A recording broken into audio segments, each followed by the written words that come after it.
Good evening and welcome to St. Joseph, Missouri, home of Phil Welch Stadium, home of your St. Joseph Mustangs.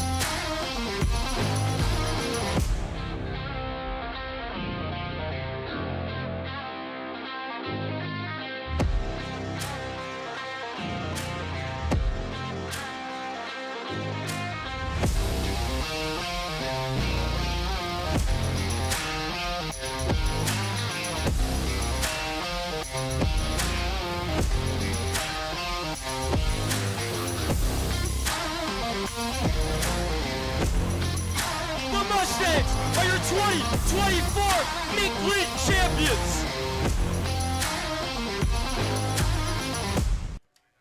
Good evening and welcome inside Municipal Stadium here in Clarinda, Iowa for a rematch in the MINK League Championship versus the Clarinda A's and your St. Joseph Mustangs. St. Joe on the cuff looking for MINK League title number 10. As well, the Clarinda A's looking for MINK League title number 7 this year. Again, a rematch of last year's title game. I'm Jackson Phelps, joined next to me Truman Greasel alongside this best-of-3 series between your St. Joseph Mustangs and the Clarinda A's. Both teams coming off nice division round wins. The Mustangs getting it done in 13 innings against the Nevada Griffons. Clarinda's win last night against the Jefferson City Renegades. So they won that one 7-2. Truman, rematch of last year's matchup. Both these teams looking really ready and squared off, but these teams have had some bad blood this year. What's the stakes coming into this year's matchup? I mean, it's a rematch of last year. These teams, there's a history between them. I mean, it's really been the Mustangs dominant. 9 MINK League championships, looking for number 10. Clarinda looking for their first since 2013. And I mean, all but really 2 of these matchups this year have been decided by 1 run, and it's really just been impressive because now that we're in the championship series, we're really going to see everyone's best of the best. We're going to see everyone's best arms, best hitters at the plate, and it's really, again, best versus best, 1 versus 2 seed. It's what you wanted. Fireworks are going to show, and it's just going to who can limit their mistakes and then who can just capitalize on the other team's mistakes. It's definitely going to be a fun one here in Clarinda. Game 1 of the MINK League Championship Series. We're live in Iowa, and we're ready for starting lineups, national anthem, and we're ready for first pitch coming up here on YouTube.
Welcome back inside Clarinda, Iowa for the Game 1 of the MINK League Championship Series.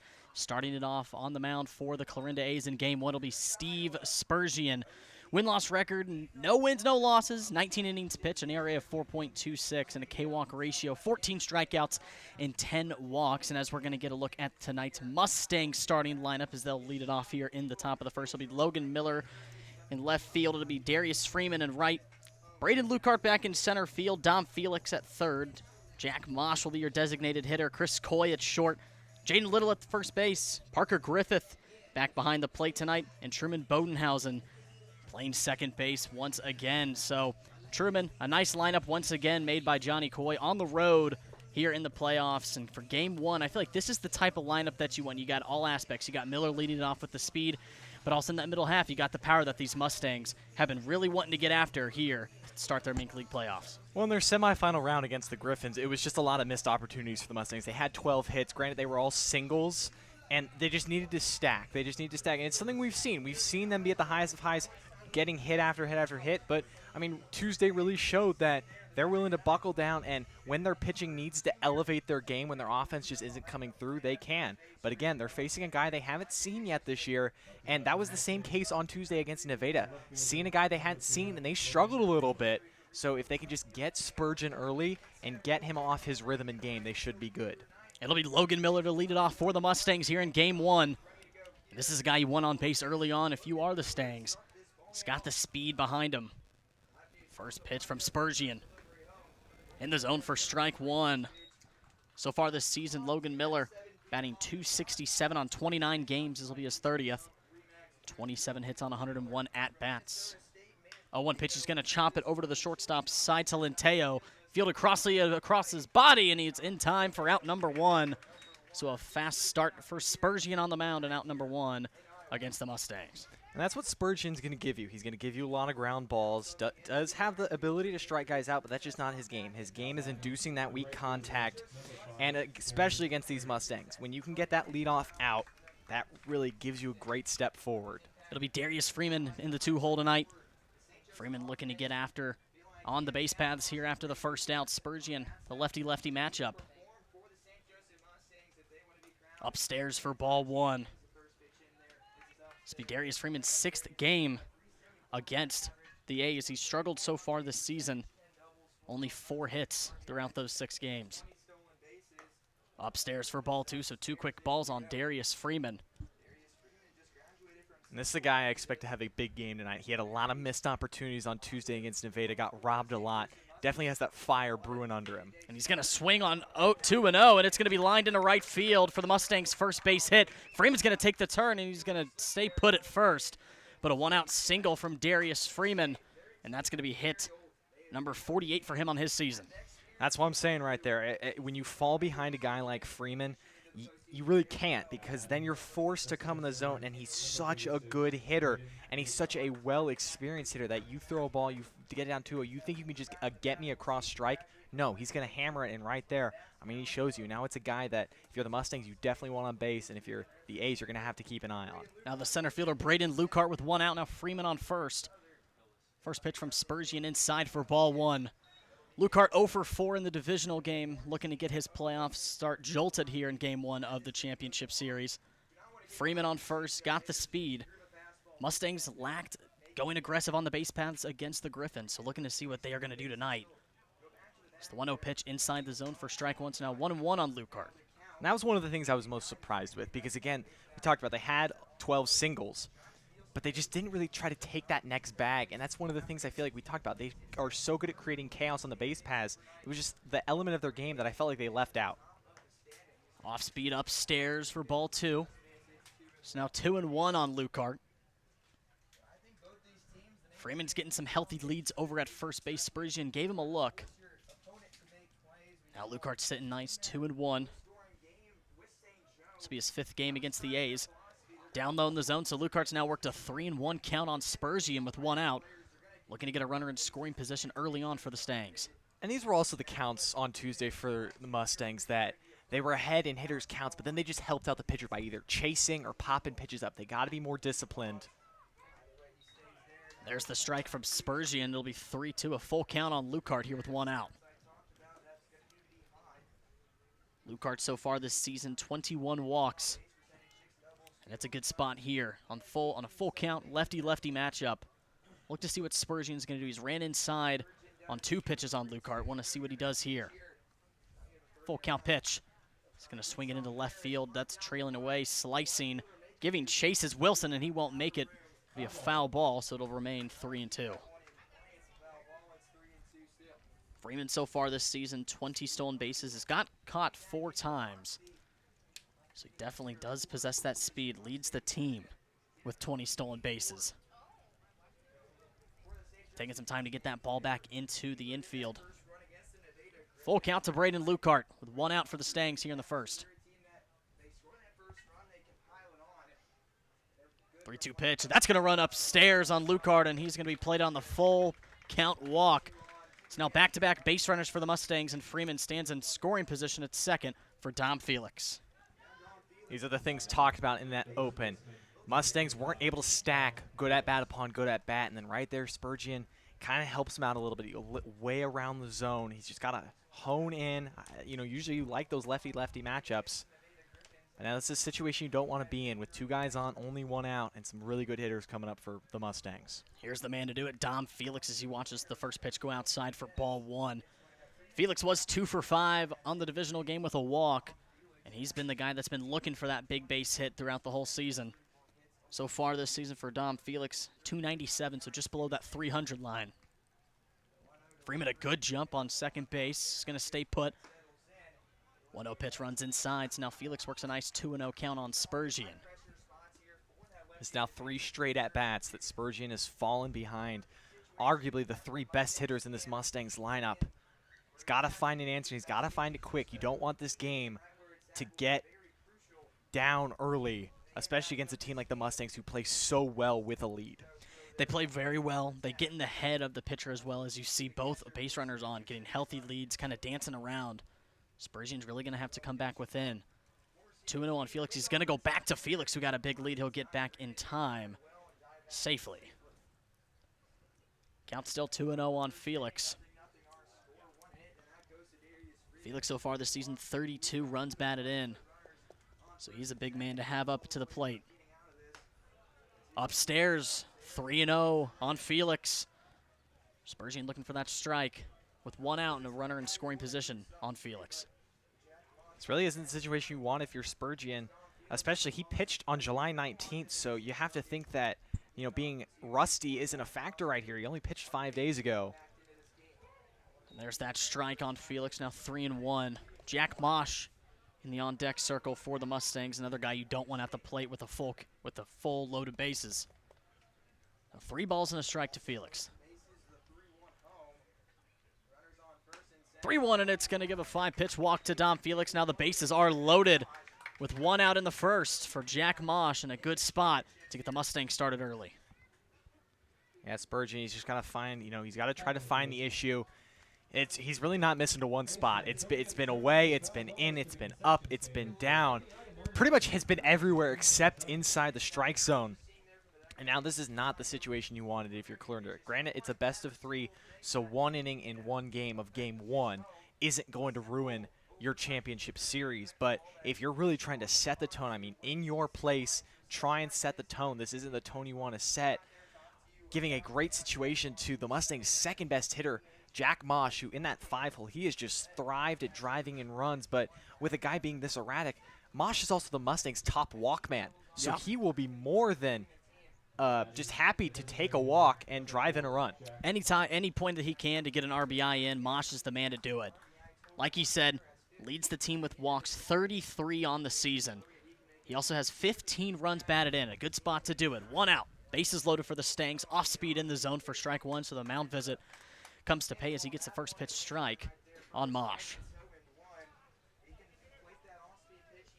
Mosh, one of the most mature hitters for St. Joe. Reads a pitcher better than anyone on this team.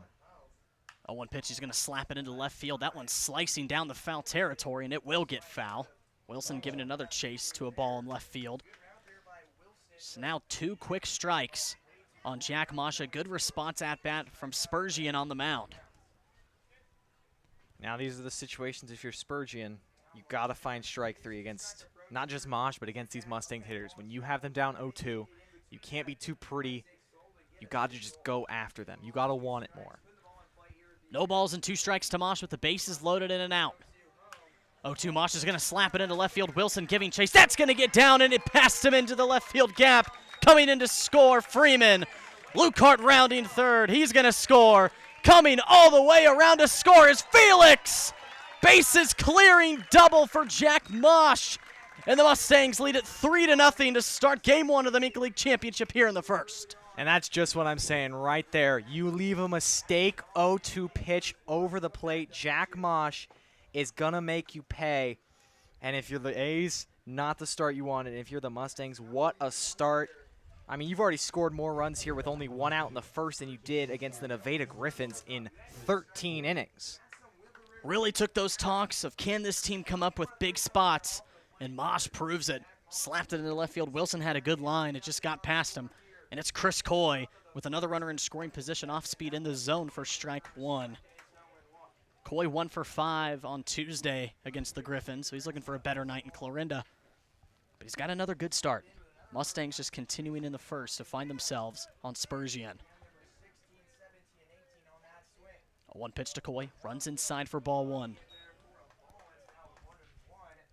Coy so far this season batting .273, 30 hits on 110 at-bats. This is his 33rd game played on his Mustangs season. 1-1 pitch to Coy.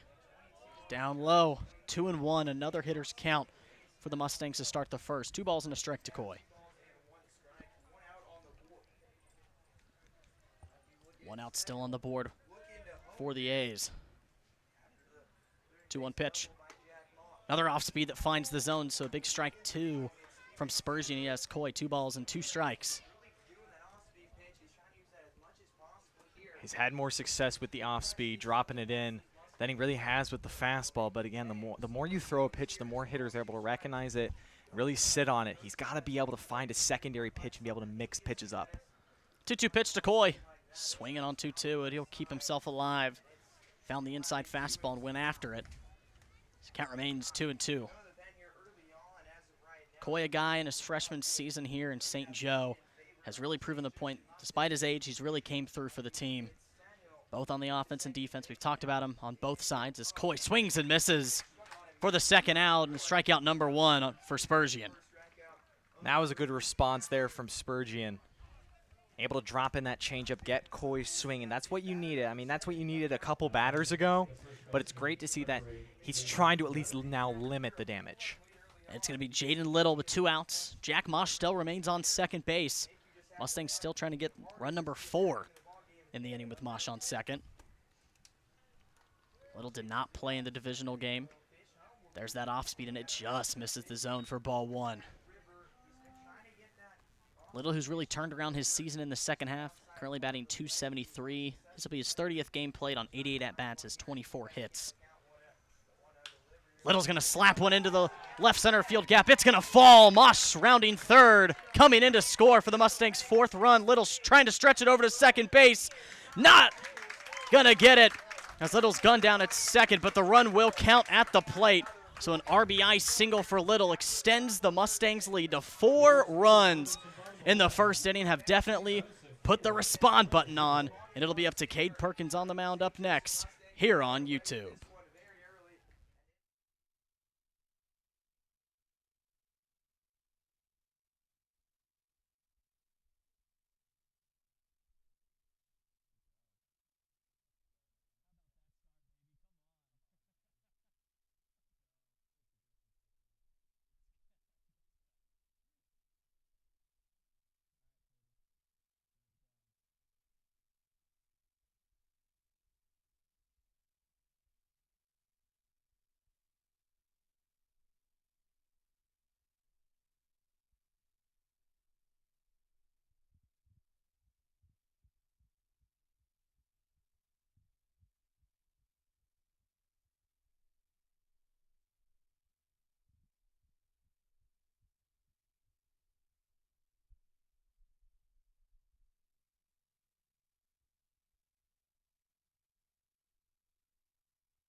The man on the mound for your Mustangs in Game 1, it'll be Cade Perkins.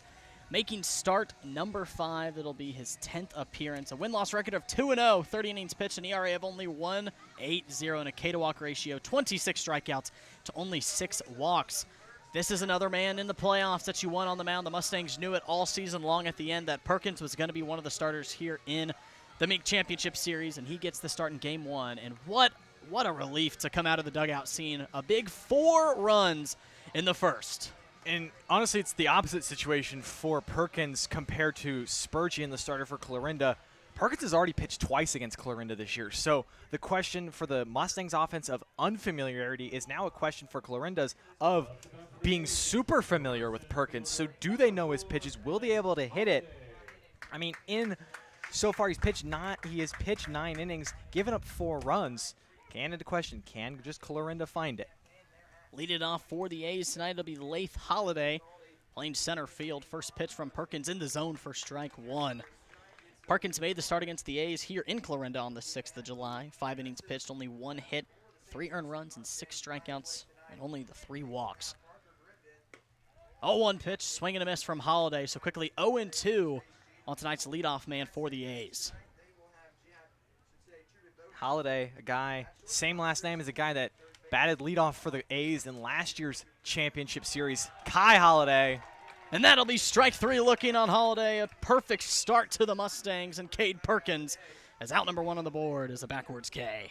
I mean, if you needed to know that Cade Perkins was locked in, you just needed to see a photo that the team took on the team bus headed from St. Joe. Everyone's smiling. You know the one guy that wasn't smiling? Cade Perkins. This man knows how to get locked in. He knows how to dial in and knows how to have his A-plus stuff right off the jump. Right off the jump, gets the strikeout. 1 out on the board here in the bottom of the first. It's Micah Nicholson, tonight's second baseman. Nicholson so far this season, 19 appearances against the Mustangs, 7 hits on those 19. It'll be his 6th game as well. He's played surplus of at-bats against the Mustangs. He's going to put a weak ground ball over to Little. Fields it, he flips it over to Perkins in time for out number 2. So 2 quick outs for the Stangs in the home half of the first. And Perkins locked in and moving.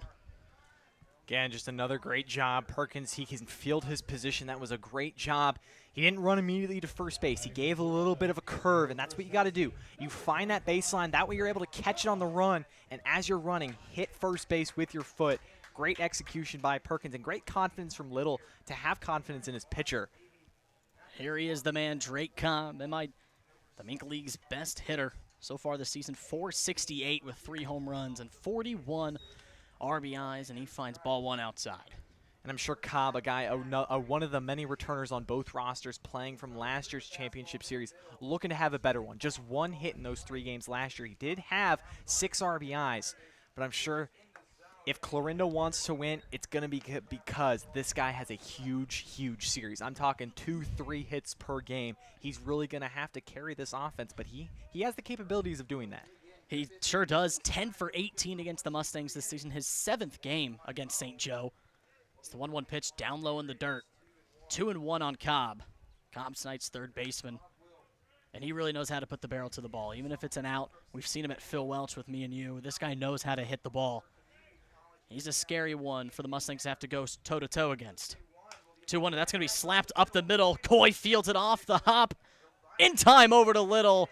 Right place, right time for Coy, and a 1-2-3 inning for Cade Perkins as the Mustangs cruise through the first. They lead it 4-0 as we're headed to the second inning here in Clarinda and on YouTube.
It'll be Parker Griffith to lead it off here in the top of the second. Your Mustangs control a 4-0 lead.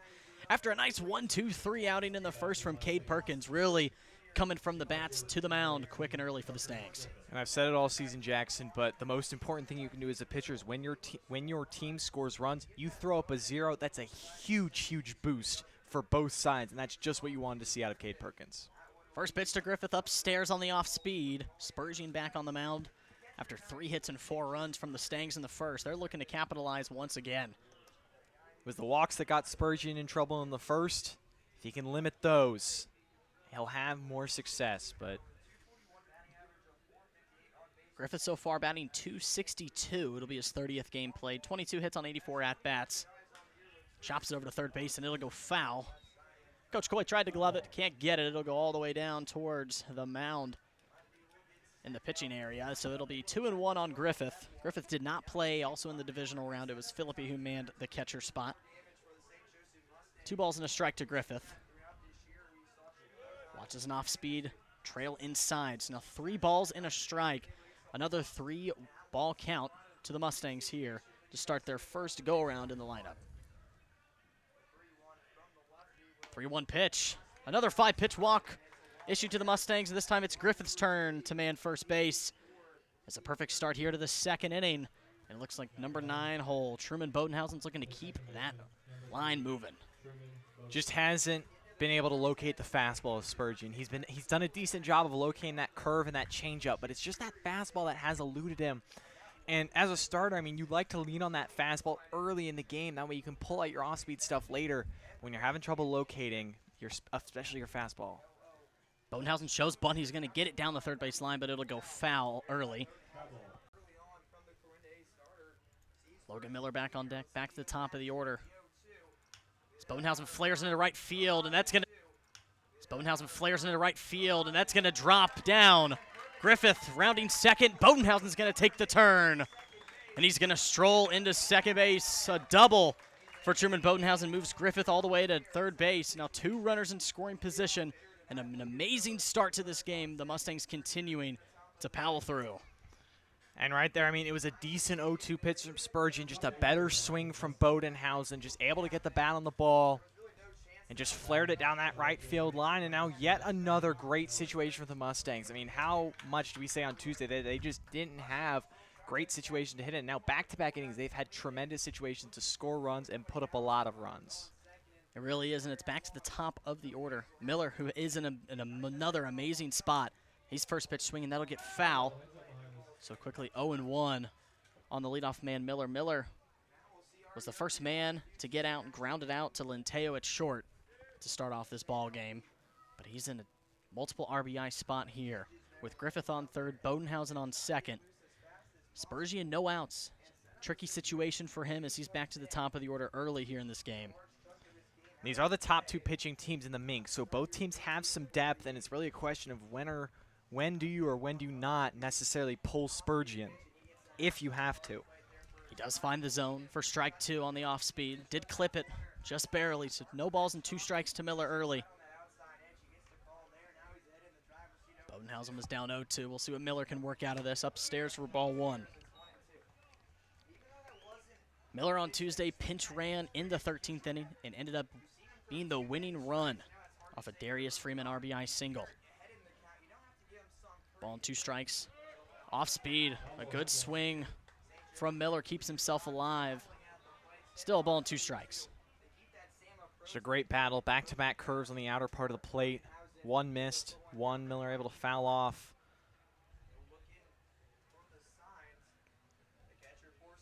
The 1-2 delivery to Miller. Down low in the dirt and a good eye by Miller. 2 balls and 2 strikes. Miller out of Minnesota State Mankato. The Mavericks had himself an amazing last spring in his freshman season. 2-2 pitch. Just inside. Great eye from Miller on the last 2 pitches, and now it's a full count. 3 balls and 2 strikes. He's another veteran on this team. A lot of maturity, knows the zone. And especially when you're Spurgeon, when you've been missing around the zone so much, you're not really going to get those borderline calls. Full count to Miller. He's going to slap it into center field, giving chase is Holiday. He's going to get over. Tagging up is Griffith, and heading in to score is Griffith. And the Mustangs lead it 5-0 on the RBI sacrifice fly from Logan Miller. That's just what you got to do if you're Miller. Great at bat. Great job to drive in yet another run. That's just what you like to see. Not trying to do too much. Got a good pitch, and he knew just what to do with it. Now the first out of the inning off Miller, it'll bring up Darius Freeman, who was the hero in Tuesday's game. The RBI single in the 13th won the game for the Mustangs. That's the reason why they're standing here in Clarinda today. Another RBI chance for Freeman. Bodenhausen on second base. Anything in the outfield, potentially scoring Bodenhausen. First pitch, and he's swinging. That's going to line into right field for a base hit.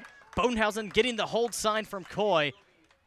And 2 hits from Freeman on his day in the first and second innings. So Freeman, second single, runners on the corners for the Mustangs. And just what Darius Freeman does. Another mistake. Pretty much the same exact pitch. He got a single on in the first, and he does the same thing. I like the hold of Bodenhausen. You're just keeping pressure on, and right now, if you're Spurgeon, you just have to find any answer if you have anything, because you've pretty much thrown everything at these Mustang hitters, and they are just seeing it really well. Movement in the A's bullpen. There goes Freeman on the off speed, and he's going to swipe it easily. Stolen base number 21 for Darius Freeman. Still leads the team, and that's the man that you want to get that extra 90 feet to. Now 2 runners in scoring position for Braden Lucart.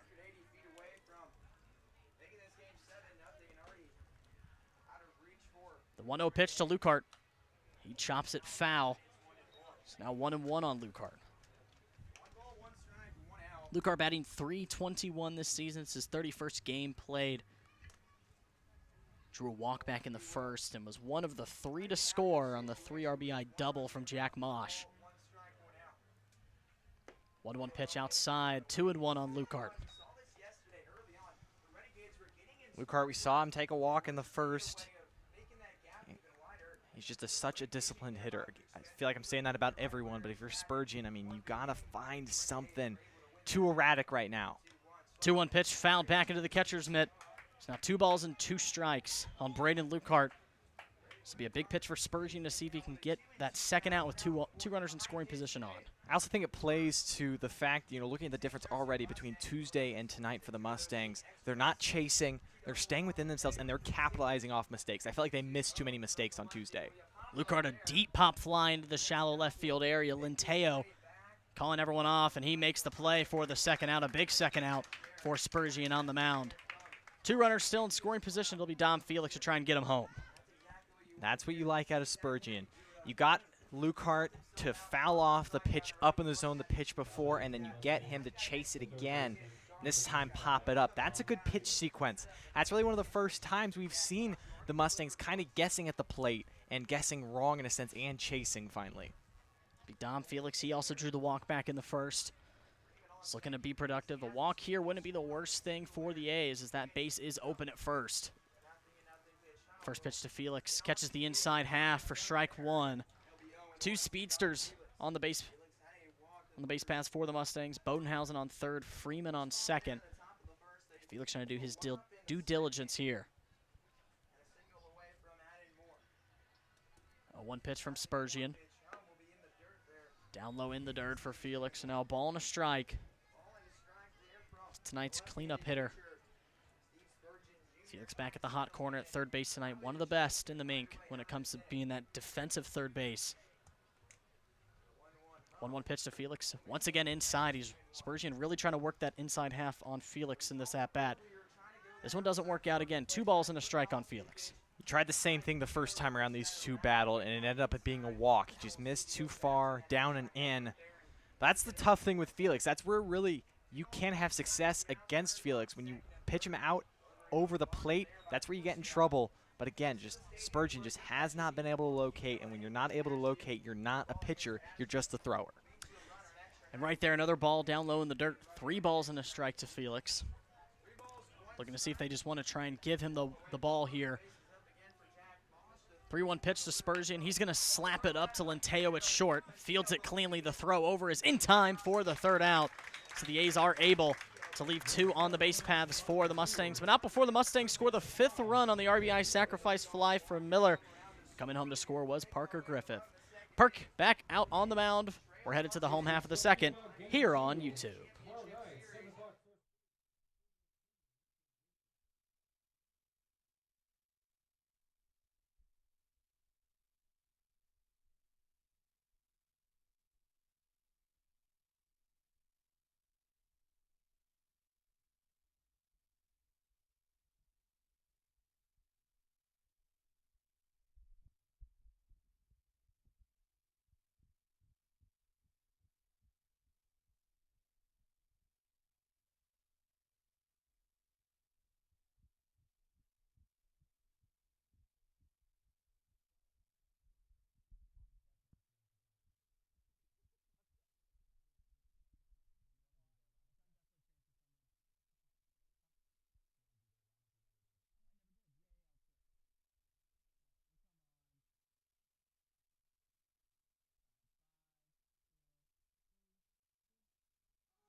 We'll get a look at the A's lineup tonight. It was Lath Holiday, Micah Nicholson, and Drake Cobb in the first. It'll be Tavon Homelar to lead it off. Then Cooper Knight, Kane Wilson, Joey Caruso, Clayton Porchel, and Colin Linteo to end it off. Like I mentioned previously, Tavon Homelar to lead it off here in the second. No hits, no runs, and the Mustangs control a 5-0 lead here in the second. And it's really going to have to be the bottom of the order for the A's. They're going to have to, the top of the order, you got confidence in, but it's going to have that bottom of the order, especially now down already 5-0. We've seen the A's come back. They have the offensive juice, but they just can't wait too long to make their move. Right there, leadoff batter and Homelar's quickly down. No balls and 2 strikes to Perkins. He's got him right where he wants him.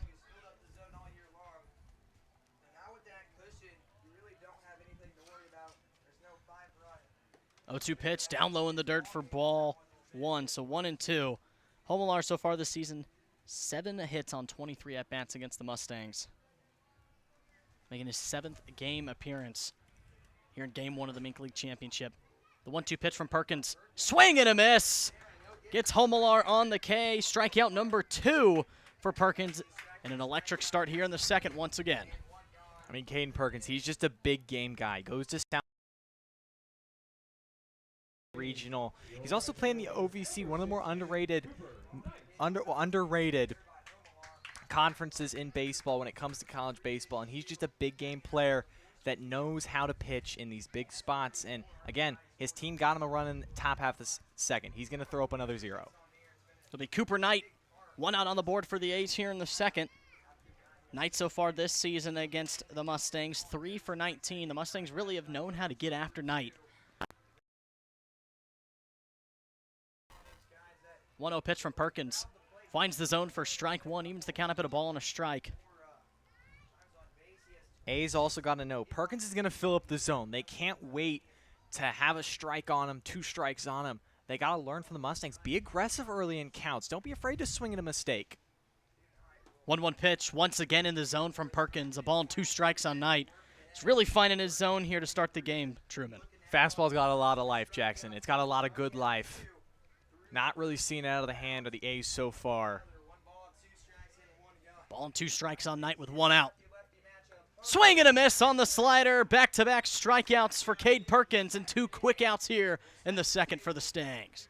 I mean, you back that fastball up with that nasty pitch. I mean, out of the hands, those look identical, and then that curveball just drops off. No chance for Knight. And Perkins is looking as razor sharp as ever. It'll be Kane Wilson, 2 outs on the board for the Stangs. Nothing really stopping Perkins out on the mound. First pitch finds the zone once again for strike 1. Wilson on his season, 3 hits on 23 at-bats here against the Stangs. Another guy they really know how to get after. 0-1 pitch. He's going to put a deep fly ball into right field. Freeman calling it early, trailing the line. Makes the play. Another 1-2-3 inning for Perkins. 6 batters faced, 6 batters retired as we head to the 3rd inning. Your Mustangs still lead at 5-0. No hits and no runs allowed on these A's.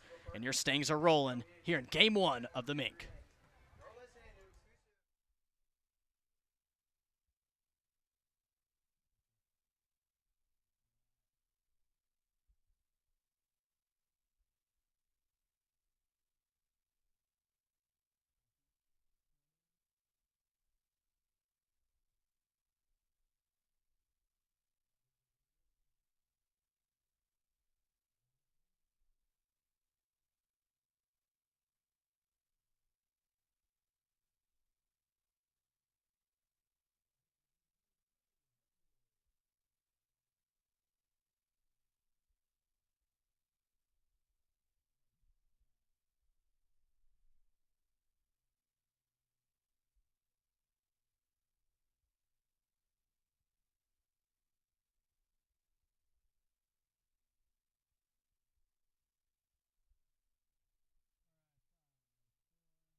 First visit to the bullpen for the A's, and it'll be number 20, Clay Hedges, making his 10th appearance, 2-0 on 34 innings pitched, an ERA of 4.24, K to walk ratio, 23 strikeouts, 16 walks.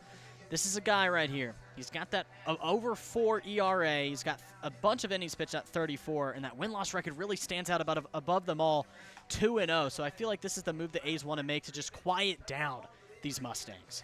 Well, it's definitely not the move they wanted. I mean, they'd love to have seen Spurgeon give them more of 2 innings and giving up the 5 runs. But now you're going to ask Hedges to give you some bulk innings and really try to just dig in and limit the damage and see if your offense has some life against Cade Perkins. And here's the man who really blew the gates open for the Mustangs early on, Jack Mosh, second at-bat here in today's game. Back in the first, a 3 RBI double to open up this ball game for the Mustangs, as they currently lead at 5-0 in game 1. First pitch from Hedges, he's going to swing, and that's going to be into left field for a leadoff single here in the third for Jack Mosh, and his second hit in the ball game. That's just a great job by Mosh. I mean, I was watching during batting practice about Mosh's first 2 rounds. All he does pretty much exclusively is just go the opposite way. He's such a good hitter at just going the opposite way, not trying to do too much, going with the pitch. If he tries to pull that's single. Really a guy who can hit on all areas of the field. The most productive hitter, I would say, so far in the second half for the Stangs. It's Chris Coy. He struck out swinging back in the first. Mosh a good lead upstairs for ball 1 from Hedges. And Hedges just looking to limit the base runners. I feel like if he can find that zone on the Mustangs, he can try and get some more ground outs and some more defensive plays for himself. 1-0 pitch to Coy. He's going to swing and put a deep drop in left field. That one's going to trail up just enough for Wilson to make the play in left field. Loud contact off the bat, but died in the air for out number 1. Yeah, just got jammed a little bit. If he gets more barrel, that ball's probably more on a line with some backspin, but a good swing nonetheless from Coy. I like him still being aggressive early in counts and putting pressure on this Clarinda defense. Be Jaden Little, 1 out on the board for the Stangs here in the third. Mosh still on first. Little had an RBI single back in the first, but was caught trying to extend it to a double at second base to end the inning in the first, but still came through when it meant most. He's got Mosh on first, 1-0. 1-0 pitch upstairs. Now 2 balls, no strikes on Little. Little out of Lincoln University. One of the many guys. His home he calls St. Joseph. He finds himself once again in the MINK League Championship Series. Diving back to first is Mosh. Hedges just wanted to get an extra look. Definitely, I know Hedges looking to return to the form that we saw July 14th. 6 shutout innings against Nevada. Not in his last outing. 2 innings, 2 runs given up against the Mudcats. Like you said, Truman, he's the guy. I mean, these pitchers, 2 best pitching teams in the MINK, they have the guys to get it done, but you also have the 2 best hitting teams, so it's really that clash of who's going to win that battle, and a big swing and a miss from Little. 2 balls, 2 strikes as Hedges has worked his way back after a 2-0 start. And that is a bit of Jaden Little's kryptonite. That fastball up, he loves to swing at that pitch. If you can raise his eye level but then drop in the breaking ball, that's where you can have some success against J-Lit. 2-2, he's going to put a chopper over to third. That's going to escape the infield and into left field for another 1-out hit. And back-to-back hits have Mosh on second and Jaden Little with his first hit in the ballgame on first. And again, right there, you fell behind 2-0, and then 2-2. Just not the best pitch. If that breaking ball is a little lower, Little swings through it. But that one was just about, thigh high, and that's a pitch Little can really just grip and rip. Good swing from Jay Little. Beautiful at-bat. Was ahead 2-0, worked his way out of a 2-2 jam. Now it's Parker Griffith, an RBI chance with Mosh on second, looking to keep the line moving here in the third. And ultimately just looking to add to this Mustang splurge here in game 1, and he's swinging and missing on the first pitch for strike 1. Griffith drew a walk back in the second, came around to score on the RBI sacrifice fly from Logan Miller last inning in the second. Was the only run scored. He's just going to put a weak swing over to Lenteo. He's going to have the only play at first, and it's in time for out number 2. But a productive out moves both runners an extra 90 feet. Runner on third and second for Bodenhausen. Yeah, Griffith, he definitely didn't want to swing at that one. Just little excuse me swing, check swing, but it was hit soft enough that, again, Little runs well for just being a first baseman, able to beat it to second. Almost, unfortunately, does not go down as a sacrifice bunt, but it basically works the same. Truman Bodenhausen, multiple RBI situation for him. His first pitch outside for ball one. Bodenhausen doubled back in the second. 17 so far for the Mustangs. Complete difference from Tuesday come here on Thursday. One pitch. Just misses on the inside half for ball two. Quick 2-0 count to a Mustang hitter given by Edges. That's now 3 of the 5 batters he's faced. First pitch balls. It's just not something you can do against Mustangs. At least 60-70% first pitch. Balls and Bodenhausen.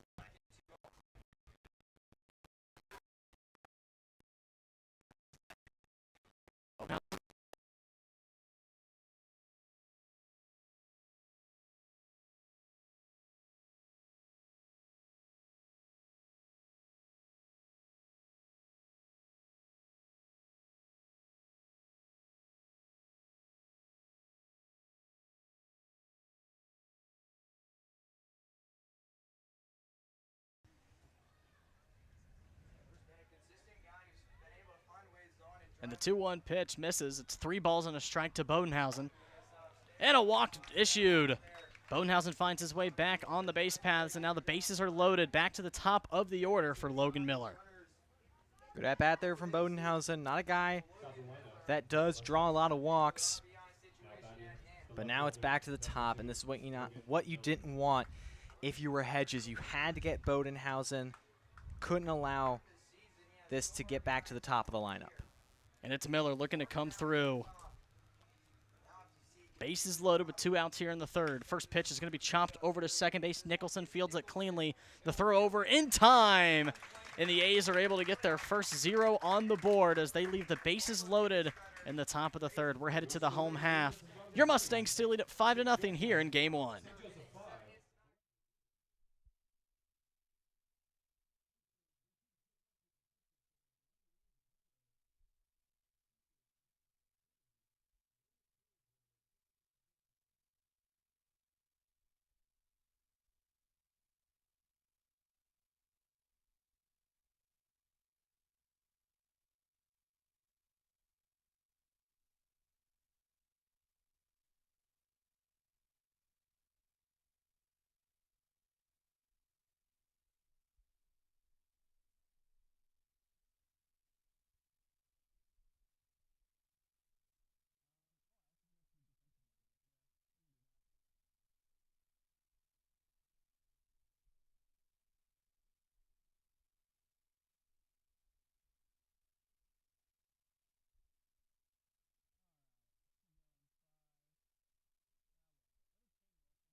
Get a look at how your Mustangs are lined up. It's Miller, Lukart, and Freeman in the outfield. Felix, Coy, Bodenhausen, and Little man the infield. And at catcher and pitcher tonight, Parker Griffith back behind the plate. And it's Cade Perkins back on the mound. And 6 batters faced, 6 retired. He's moving so far, Truman. He really is just doing what his team asked him. He gets the ball in game 1, none bigger spot. Again, he's a guy who lives for the big moment. Such a great guy to have the ball given to him and have his left arm be the one the Mustangs are going to ride.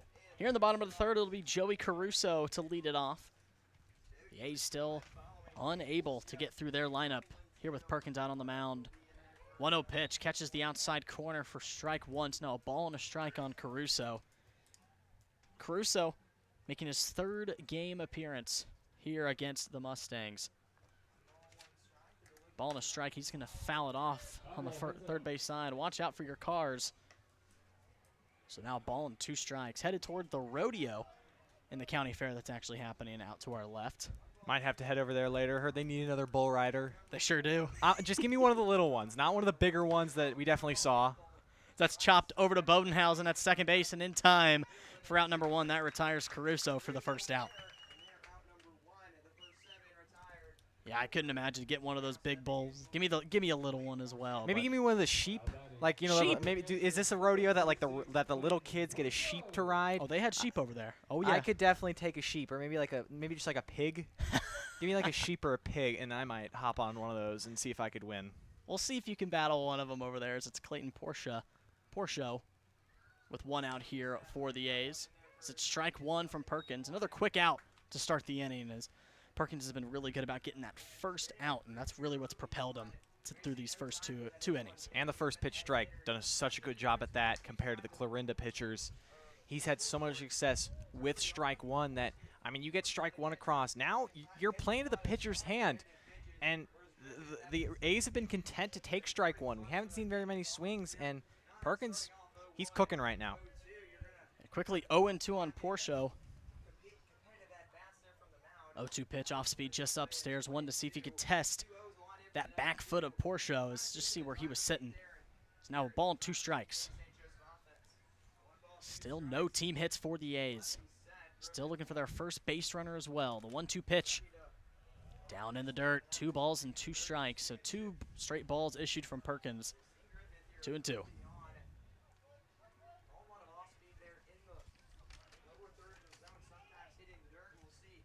Porsche still looking for his first hit on the Mustangs so far this season as well. 2-2 outside. Started 0-2. Porsche's done his due diligence, working a 3-2 count here with 1 out. That's the first 3-ball count we've seen from any of these A's hitters. Can they capitalize it? You know, walk, not the worst thing. Be the first base runner. 3-2 pitch. He's going to put a slow chopper over to Coy at short. He fields it cleanly. Throw over, strong and in time for out number 2. So still no base runners on for the A's as Perkins gets a big full count out. That's what you like to see. Weak contact on 3-2, off-balance swing, and grounded to arguably the Mustangs' best fielder in Chris Coy. Maybe one of the younger guys, but his glove is good as gold. Lenteo, 9-hole hitter, have finally reached the bottom half of their lineup with 2 outs here in the 3rd. Perkins looking to continue to go. 9 batters, 9 outs. First pitch to Lenteo. Did he go? Yes, he did. That bat went around. So another first pitch strike from Perkins. Lenteo's already down 0-1. 7th game as well for Lenteo. He's played in every game so far this season against the Mustangs at shortstop. Gets the job done defensively. Mustangs have held him to 5 hits throughout those 6 games previously to this one. 0-1, that off speed finds the zone. Watching it out here out of the booth, that thing really moves from the right to the left with such ease. And now Lenteo's down, no balls and 2 strikes. He spins it well. It's deceptive because same arm slot as this fastball, looks like the fastball, but then it just drops. 0-2 pitch upstairs for ball 1. Perkins, last at bat, issued that ball and found himself 3-2. Would like to see him try and work back into that half zone. He's really been working it well on the outside part with that fastball. Maybe see another fastball here. Ball and 2 strikes here with 2 outs on Lenteo. 1-2 in the dirt, so another 2-2 count after going up 0-2 on the A's. Lenteo's trying to work that first base runner here with 2 outs. Sneaky 9-hole hitter is Lenteo. He's hit the Mustangs really well, especially in these past couple of games. I mean, talk about the performance he had the last game at Phil Welch. That one's going to be chopped once again to Coy. Fields it on the hop. He's going to have to make a quick throw over to Little, and it is in time. Another 1-2-3 inning from Perkins. 9 batters, 9 retired. None bigger than Game 1 of the MINK League Championship for Cade Perkins. Still locked in as we're headed to the home half here we're headed to the 4th inning of play here on YouTube.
Lead it off here in the 4th inning, it's Darius Freeman, and he's trying to continue his just amazing ball game so far. 2 hits in his first 2 at-bats in the first 2 innings.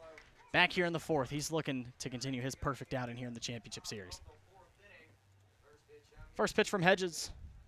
Off speed, that is going to find the outside half of the zone for strike 1. So a quick 0-1 start on the team's best hitter in the Mustangs. Darius Freeman, 376 hitter, 47 hits on 125 at-bats. Also leads the team in home runs with 4 long bombs. He shows the bunt sign, and it goes upstairs for ball 1. Something we haven't seen out of Freeman. I mean, he will lay down a bunt. He's got plenty of speed, especially for Caruso over there at third. You got to be disciplined and know the hitter at the plate. Ball and a strike to Freeman, swings and fouls it off the left field side. So ball and 2 strikes early on in the leadoff man in the 4th, and Freeman. Freeman, a guy I've already seen adjustments. He's such a good college hitter. He can make adjustments at bat to bat, but also he's so good at making adjustments game to game. I really feel like he got out of himself on Tuesday against Nevada, but these first 2 at bats, he stayed within himself. And there's that strikeout from Hedges. He gets Freeman down on strikes here for the first out in the 4th. And I mean, as I say that, he does chase the fastball up and away, but it was a good pitch. I mean, that previous pitch from Hedges was belt high. That one just a little bit more up high. And when you as a batter, when you're trying to swing at that pitch up, you got to be fast, because if you're slow, you're just going to wave on by it.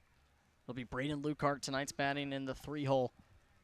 1 out on the board on the 4th. First pitch goes outside for ball 1. Lukart drew the walk back in the 1st, came around to score, and he popped it up to Linteo at short back in the 2nd. He's got the righty-lefty matchup that he swings so well on this season.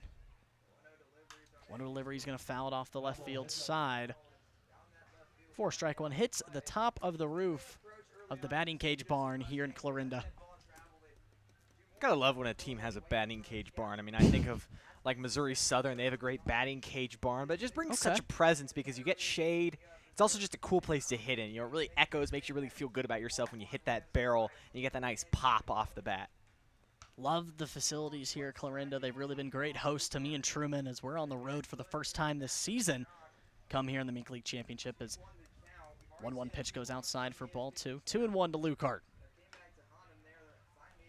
Watches another one outside, just misses the zone. Now 3 balls and a strike to another speedster in Lukart.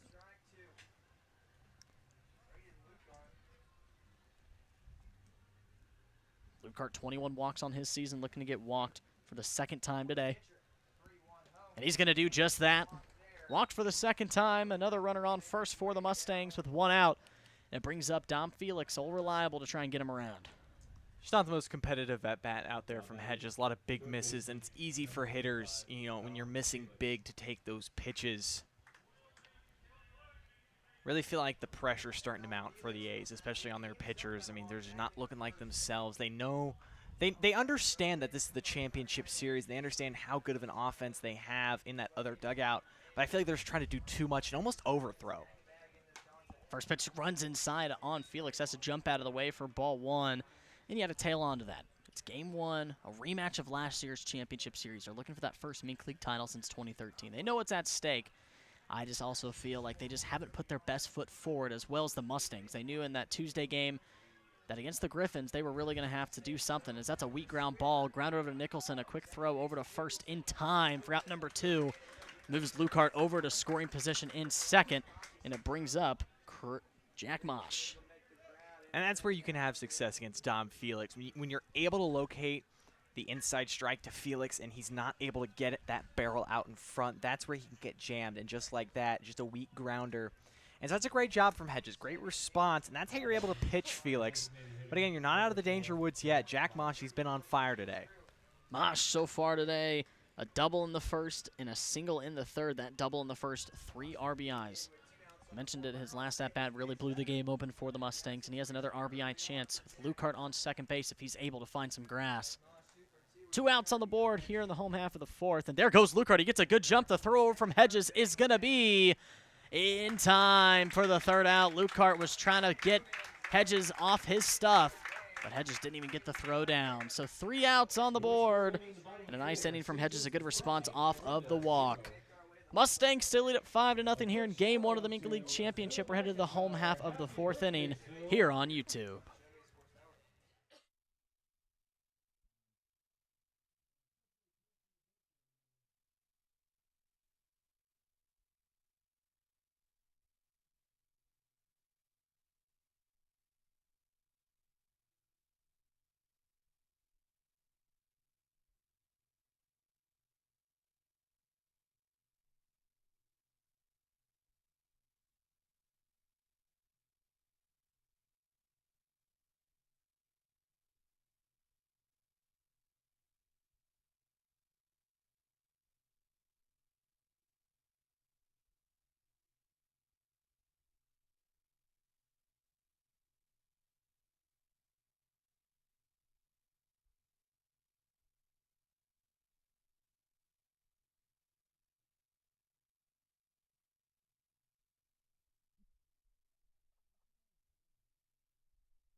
Leading off for the A's here in their home half of the fourth. It'll be Lath Holiday back to the top of the order for the first time here in this ball game. But Perkins out on the mound, 9 batters faced, 9 outs through his first 3 innings. I'm not going to say anything that could jinx him. You've kind of already been alluding to stuff, though. Yeah. You're like at the line. You're like teetering on the edge. You're like, no, I'm not gonna jump. Oh. See, I mean, I'm getting a little nervous with the things you kind of been saying, Jackson, about that Cade Perkins. He's been very good to start. We're gonna keep it at he is locked in so far through his first 3 innings, and he's a first pitch strike on Holiday. The 0-1 pitch. Runs inside near the feet for ball 1. So 1-1 on Holiday. He was caught looking on strikes back in the first. And Holiday so far, this is his 3rd game. He's 4 for 9 on the Mustangs through his season. So he's seen the ball pretty well through his first 2 games. And he's going to line one into right field. Freeman's getting back. He's going to make the catch for the first out, running towards the wall in the corn. And a first out has to look in the sun. An amazing play once again by these Mustangs outfielders. It's been a while since Darius Freeman we've seen him play in the outfield, but there are just so many good outfielders for this Mustangs team that, I mean, but a great job right there. First pitch was back, able to read that one, and that's a great job for out number 1. It'll be Micah Nicholson, 1 out on the board, his second at-bat. He grounded out to Little at first and ended up flipping it over to Perkins for the second out there in the first inning. First pitch to Nicholson, off speed, finds the zone for strike 1. That first pitch off speed really working its stuff here on these A's hitters. Finding the zone, getting ahead early. Haven't seen an A's hitter adjust that first pitch curve and try and just ambush it. They've just been content to take it for a strike, and they've just been playing and eating out of the hand of Perkins. 0-1 pitch.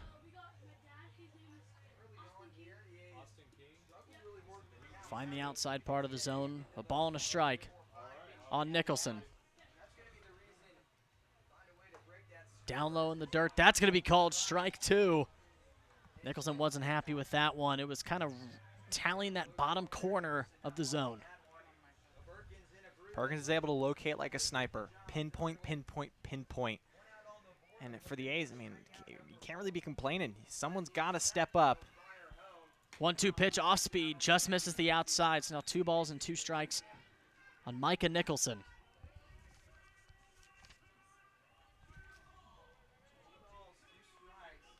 Nicholson 7 for 19 through his season against the Mustangs. The 2-2 pitch, he's going to flare one down the right field side. That one's going to get foul, and that's going to hit the light pole. Big boom outside near the rodeo and the county fair. Kind of got me jumping out of my seat.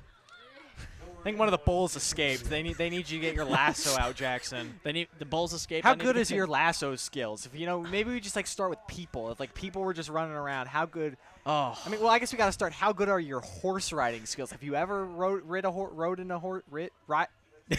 before? As Nicholson's going to flare it in, and that's going to be the first hit of the ball game for the A's. And that breaks the no-hitter and perfect game for Perkins through his 3 innings, and the first base hit belongs to Micah Nicholson. It's just a good job by Nicholson, able to get the barrel out in front. Wasn't the prettiest swing, but sometimes you just fall in. And maybe that's finally the at-bat that can get the A's jump-started and just start passing the torch. Uncharacteristic first 10 at-bats. Now you got a base runner on. Now you get Perkins with a guy on. See what can happen here. And here's the man you want to pass the torch to, Drake Cobb, best hitter in the MINK League, looking to do his due diligence to get the A's started. First pitch, he's going to put one, and he gets jammed on the inside half, puts it into center field. Making the catch is Lucart for the second out, and a big out with the best hitter in the MINK, getting him retired with 2 outs. Have to wonder if maybe Drake Cobb's feeling the pressure of the MINK League Championship Series. And again, talked about in his first at-bat, it wasn't his best performance in last year's MINK League Championship Series. You would wonder if, again, maybe just the added pressure. He's trying to do too much and overswing and not be like the Drake Cobb early in the year that was batting over 500 for about 75% of the season. He really was. He was so special to watch. It's Tavon Homelar, another guy who hits well off of the Mustangs this season. Fouled off straight behind for strike 1. Back to the lasso and the horse ride. I have ridden a horse in the Tennessee mountains with my family. It was fun. But lassoing skills, I got to tell you, Truman, I got no experience. I cannot add that to my LinkedIn page. That's one thing that I cannot do. That's not under your special skills. What are under your special skills part of your resume? Do you have any special skills? I really don't know off the top of my head. I mean, probably the basic ones. Communication. That's leader. not a special skill. Everyone can talk. Grounded over to Felix at third. Retired over at first to Little. In a big response to the single, Cade Perkins, another great outing here in the 4th. We're headed to the 5th inning here in Game 1 of the MINK League Championship Series, and your Mustangs do lead it 5-0, headed to the 5th.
We're in the 5th inning here in Clarinda, Iowa, Game 1 of the MINK League Championship Series. Your Mustangs lead it 5-0, 7-team hits.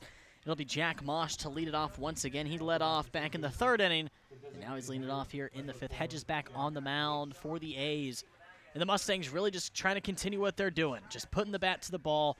And like you mentioned, Truman, I like what you said about how just more composed and calm they've been inside the box, working those counts.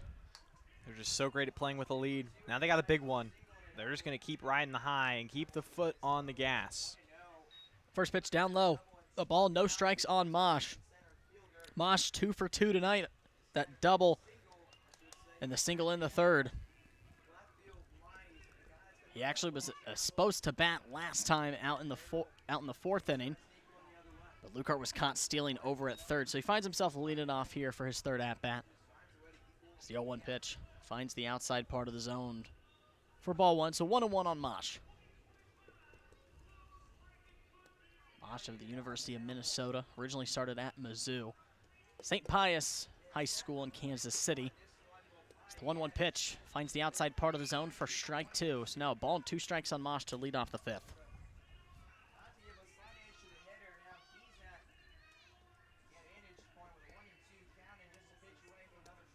Mosh 2 for 6 on Tuesday in the divisional against the Griffons.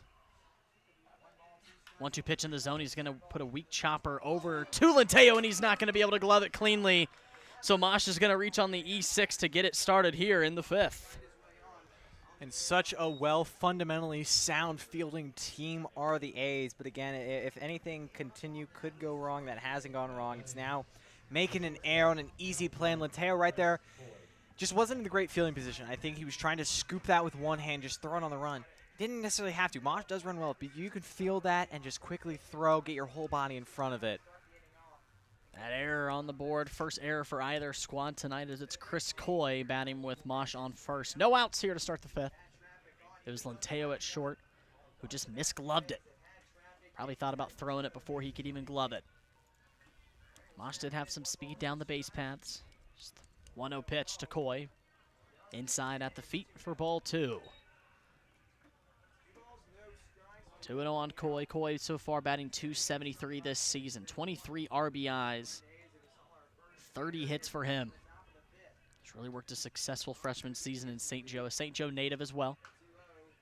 2-0 fouled off his foot for strike 1. So 2-1 on Coy. Tonight's shortstop. Those ones never feel good. I mean, again, they make shin guards. You rarely see a hitter wear the foot guard. I mean, you'd have to break out, the small catcher's leg guard. Those have top of the feet guards, but it's one of the places I feel like they haven't really. Well, I think they have made guards for the top of the foot, but you don't see very many players wearing them. They might be a thing to wear. Is try to find the top of the foot guard because those are the ones that hurt the most. I mean, no muscle, no fat there. It's pretty much just all bone. Have had our fair few share. I've definitely had a few share foul balls off the top of the foot.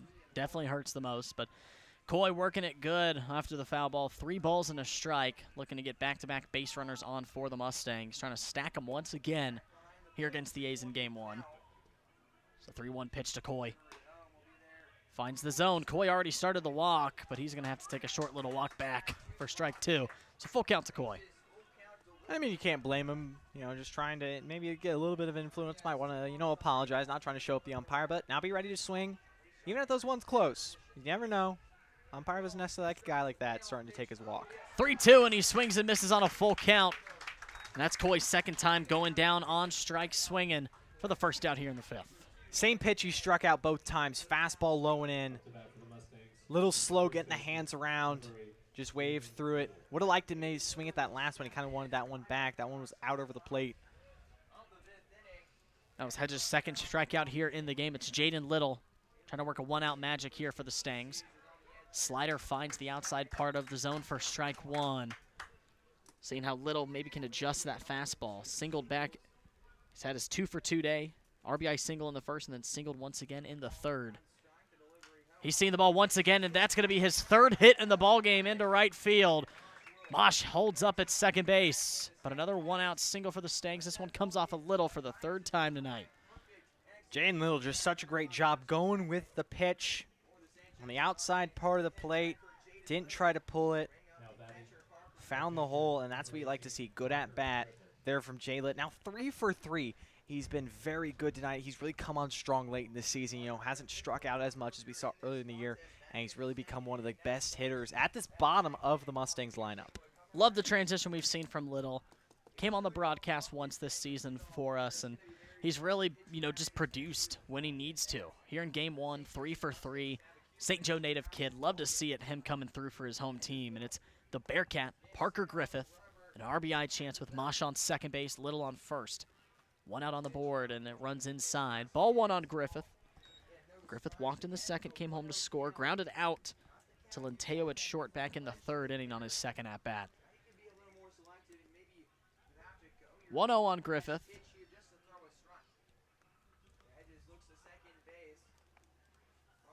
Long pause from Hedges. Once again runs inside, so 2 pitches have gone close to Griffith. 2 balls, no strikes. Missing a lot to the arm side, especially to these righties, is Hedges, and that just makes me think that, his arm's just a bit slow than the rest of his body. If he gets that around, he can really pull that, but he's just missing, letting his arm hang back. See how Hedges can't adjust. He misses once again. Quickly, 3 balls, no strikes to Griffith. Trying to avoid loading the bases once again to the Stangs, this time with 1 out. You definitely don't want to do that. Bodenhausen, Miller, and Freeman are the guys he's going to have to face up next. The 3-0 pitch to Griffith. It's going to find the outside part of the zone. Once again, that fastball on the outside finds another zone pitch on a 3-ball count. Griffith trying to work some magic. Watched Strike one across the plate. Now 3 balls and a strike. Mosh dancing around at second. He's going to slap it into center field. That one is going to get down in front of Holiday. Mosh is going to be held up at third. He slips and falls as a great throw in from Holiday. And that's going to hold Mosh at third. But now the base is loaded with 1 out for Bodenhausen. And that's Griffith's first hit on the night via the single. Saw Jay Litt, the at-bat before, go the other way. Now you see Parker Griffith going the other way. Just so well mature, disciplined hitters do these Mustangs have. I mean, 1 through 9. I mean, you could say anything about everything about each of these guys. And now you got a big situation for Hedges and for Bodenhausen, a big-time spot for him. Another 1-out spot with the bases loaded. Had that time in the first. Mosh came through with the 3 RBI double. There goes Bodenhausen over into the gap. That one's going to fall. And it fells in front of Knight, and here comes Mosh in to score. Weak hit single for Bodenhausen. Drives home the 6th run of the ball game. 10th hit on the day for the Stangs. And another RBI comes via the single here with the bases loaded. Just not trying to do too much. Saw a lot of line outs on Tuesday versus Nevada, but now these Mustangs, these line drives are falling in. And they're just not trying to do too much with any pitches. No one's really trying to swing for the fences. They're just getting good pitches to hit, and they're putting good swings on them. And these balls are falling in, and it's fun to watch when the Mustangs are just hit parade. Hit parade so far, and we're just through 5 here with 1 out as it's Logan Miller, another bases loaded opportunity with 1 out. As he watches ball 1 go outside. Looking to come through, the Mustangs do it best with the bases loaded, it looks like, tonight. Like I said back in the first, it was the bases cleared double from Mosh. Now another bases loaded approach in the top of the order for Miller. You got Freeman on deck. 1-0 pitch just misses the inside half for ball 2. So Miller works a nice 2-0 count here to start his at-bat. Really the only thing you want to avoid is the ground ball double play. He's even getting it out here. It still trades over for your best hitter, but I know Logan Miller, he's wanting to drive in runs. He is hungry. He's going to put a chopper. That's going to get into left field. Little's coming in to score. Another 1-out single keeps the bases loaded for the Mustangs. This time it's Logan Miller's turn.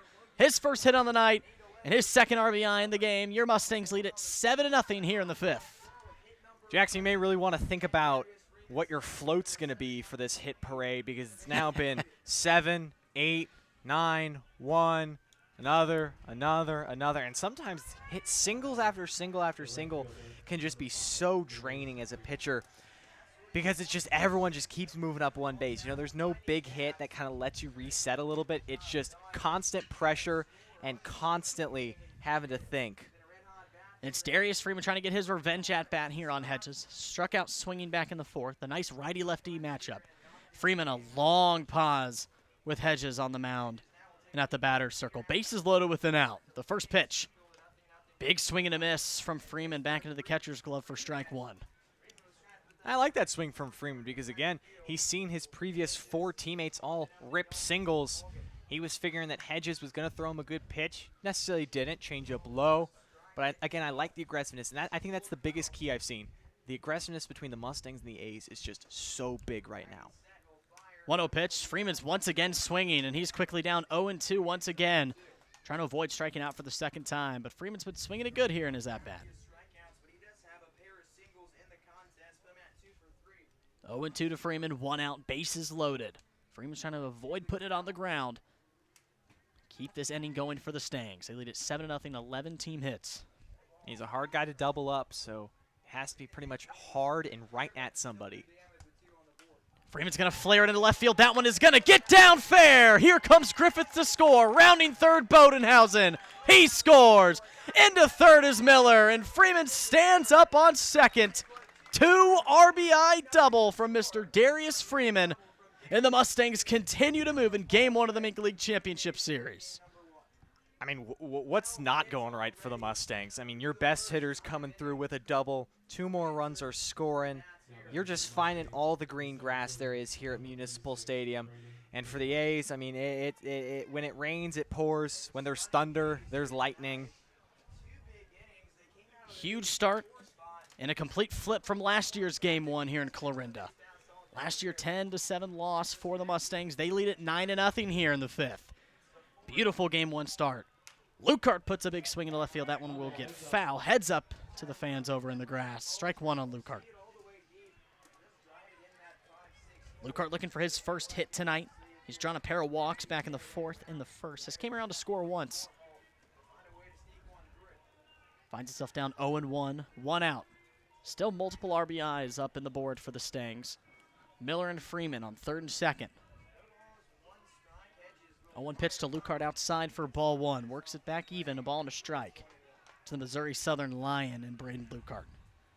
That's a great field they got down there in Joplin. Great turf. Obviously, it can get hot in the summer. I know definitely played my fair share of heat games, but it's really also a great environment. You know, it's not this corn that we have here in Iowa, but it's a foresty area. It's just a great place to play and watch a game. Love to hear it. Out in Joplin, Mo. I've been out there once for a Bearcat football game. Definitely a difference between the baseball and the football facility. Football facility, not my favorite in the world. Now Lucart watches one inside for ball 2. 2-1 on Lucart. Still trying to have a productive game so far. 2-1 pitch, and he's swinging upstairs and out. 2 balls, 2 strikes on Braden Lucart here with an out here in the 5th.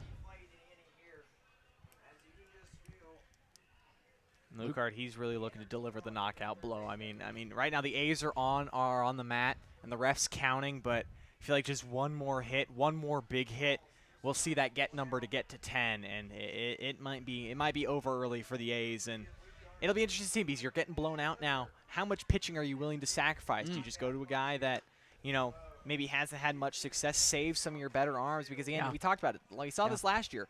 A's took game 1, but then the Mustangs stormed back in games 2 and 3. So again, that's why it's a best-of-3 series. You can concede more or less game 1. I mean, you'd love to be up 1-0 and not be fighting for your life, but it's more strategy being played into now for the A's. And there's ball 3 upstairs. Ball 4 upstairs, my apologies. So now the bases are loaded once again with 1 out for the Stangs. And now it's Dom Felix's turn to try and get some more runs home for the Stangs. Braden Lucart, his plate discipline has been very good tonight. I mean, his 3rd walk of the game has been so good and so patient to take these walks and just pass the torch on to Felix. And I mean, again, looking at my scorebook right now, I mean, there's a lot of highlighter, there's a lot of numbers. You could point to any guy in this lineup for the Mustangs tonight and be like, man, look at what Logan Miller has done. Look at what Jack Mosh has done. Look at what the bottom of the order has done. It's a hard puzzle to tear apart if you're the A's, or it's a hard machine to get to stop running. And it's just more questions that hopefully the Mustangs haven't used up everything here in game 1. I mean, again, and again, this game's not over. We still have 4 more innings. And you know, we still have games 2 and possibly game 3, but you have to wonder how demoralizing it coming out like this for Clarinda can be. I mean, not the situation they wanted to be a part of, and just how much can they stay mentally locked in. Right now, trying to continue that locked-in mentality is Dom Felix. Right now, you just want to mention. I liked what you said about the pitching. It's a best-of-3 series. You don't want to go through your arms too much, being down 9 runs. You might want to save them for a big game opportunity in St. Joe. As Felix fouls it off on the 3rd base side. Next 2 games are going to be played in St. Joe on Friday and Saturday night. We'll be there as well, live streaming the games if you can't make it. But it's been fun here on the road trip to Clarinda, Iowa for game 1. They got a beautiful ballpark here. The hosts of them have been really nice to me and Truman.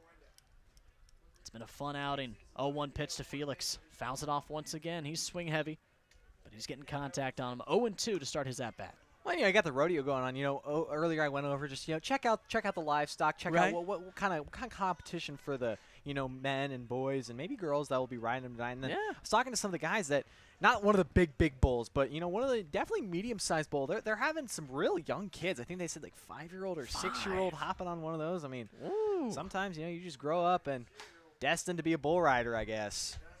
Love to hear it. It's the place to do it here at Clarinda. It's the Page County Fair here, and it's packed over there. I think it's more packed at that bull riding festival than it is here, maybe at Municipal, but love to see it. Love to see the whole town coming out tonight for multiple events. That one barely misses on the outside for Felix. It's a ball and 2 strikes. Bases loaded. 1-2 pitch from Hedges. Swing and a miss, and a big 2-out strikeout.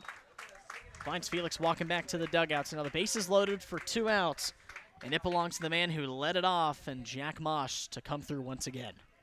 That's a great response from Hedges. He gets the mound visit, maybe just calms him down a bit, and you're able to get one of the Mustangs' best hitters. But again, you're still not out of the woods.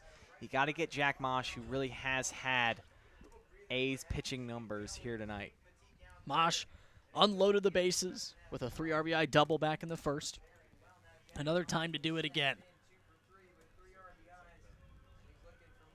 First pitch. He's swinging on the first pitch and fouled it off the ground for strike 1.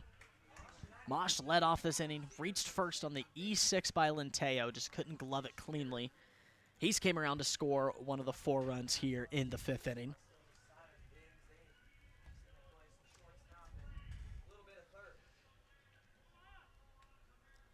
One delivery, long pause from Hedges. He delivers. Off speed outside for ball 1. 1-1 on Mosh. Me and Thomas Raymond, team photographer, went over there and checked out some of the barns.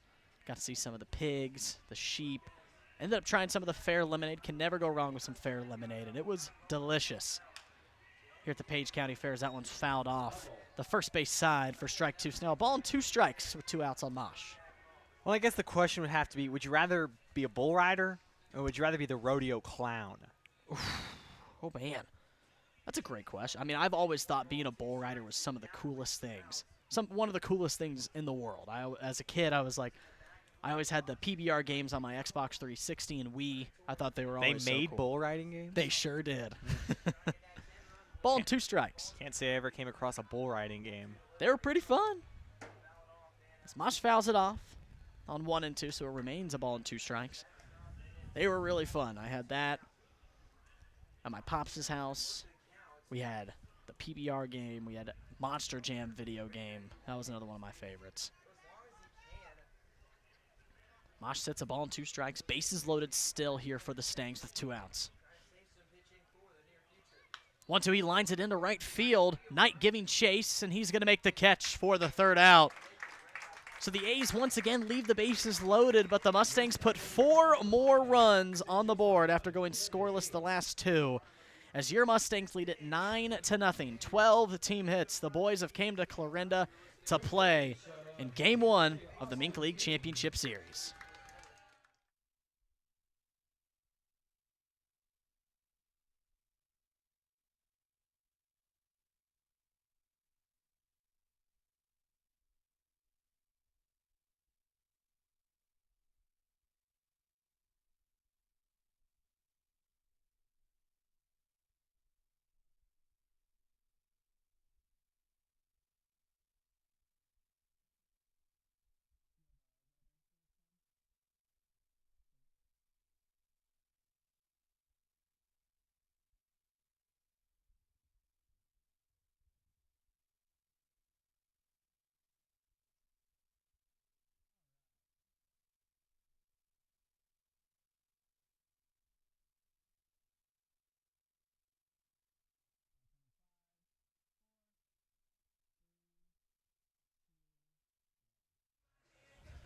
An absolutely beautiful night here in Clarinda, Iowa. Me and Truman on the road, first time this season, and we've been blessed with another great baseball night in Game 1 of the championship series underneath that 80 degrees, and it actually feels, for once, like it's underneath that 80 degrees, Truman.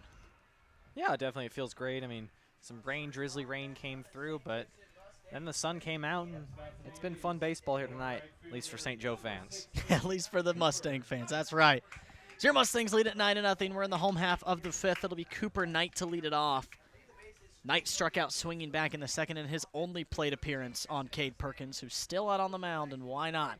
Strong lefty in Game 1 so far, has only allowed 1 hit. So that's bunt shown. Felix is going to have to throw. Actually, that's Gundelfinger at 3rd, and he misfires it over to Little.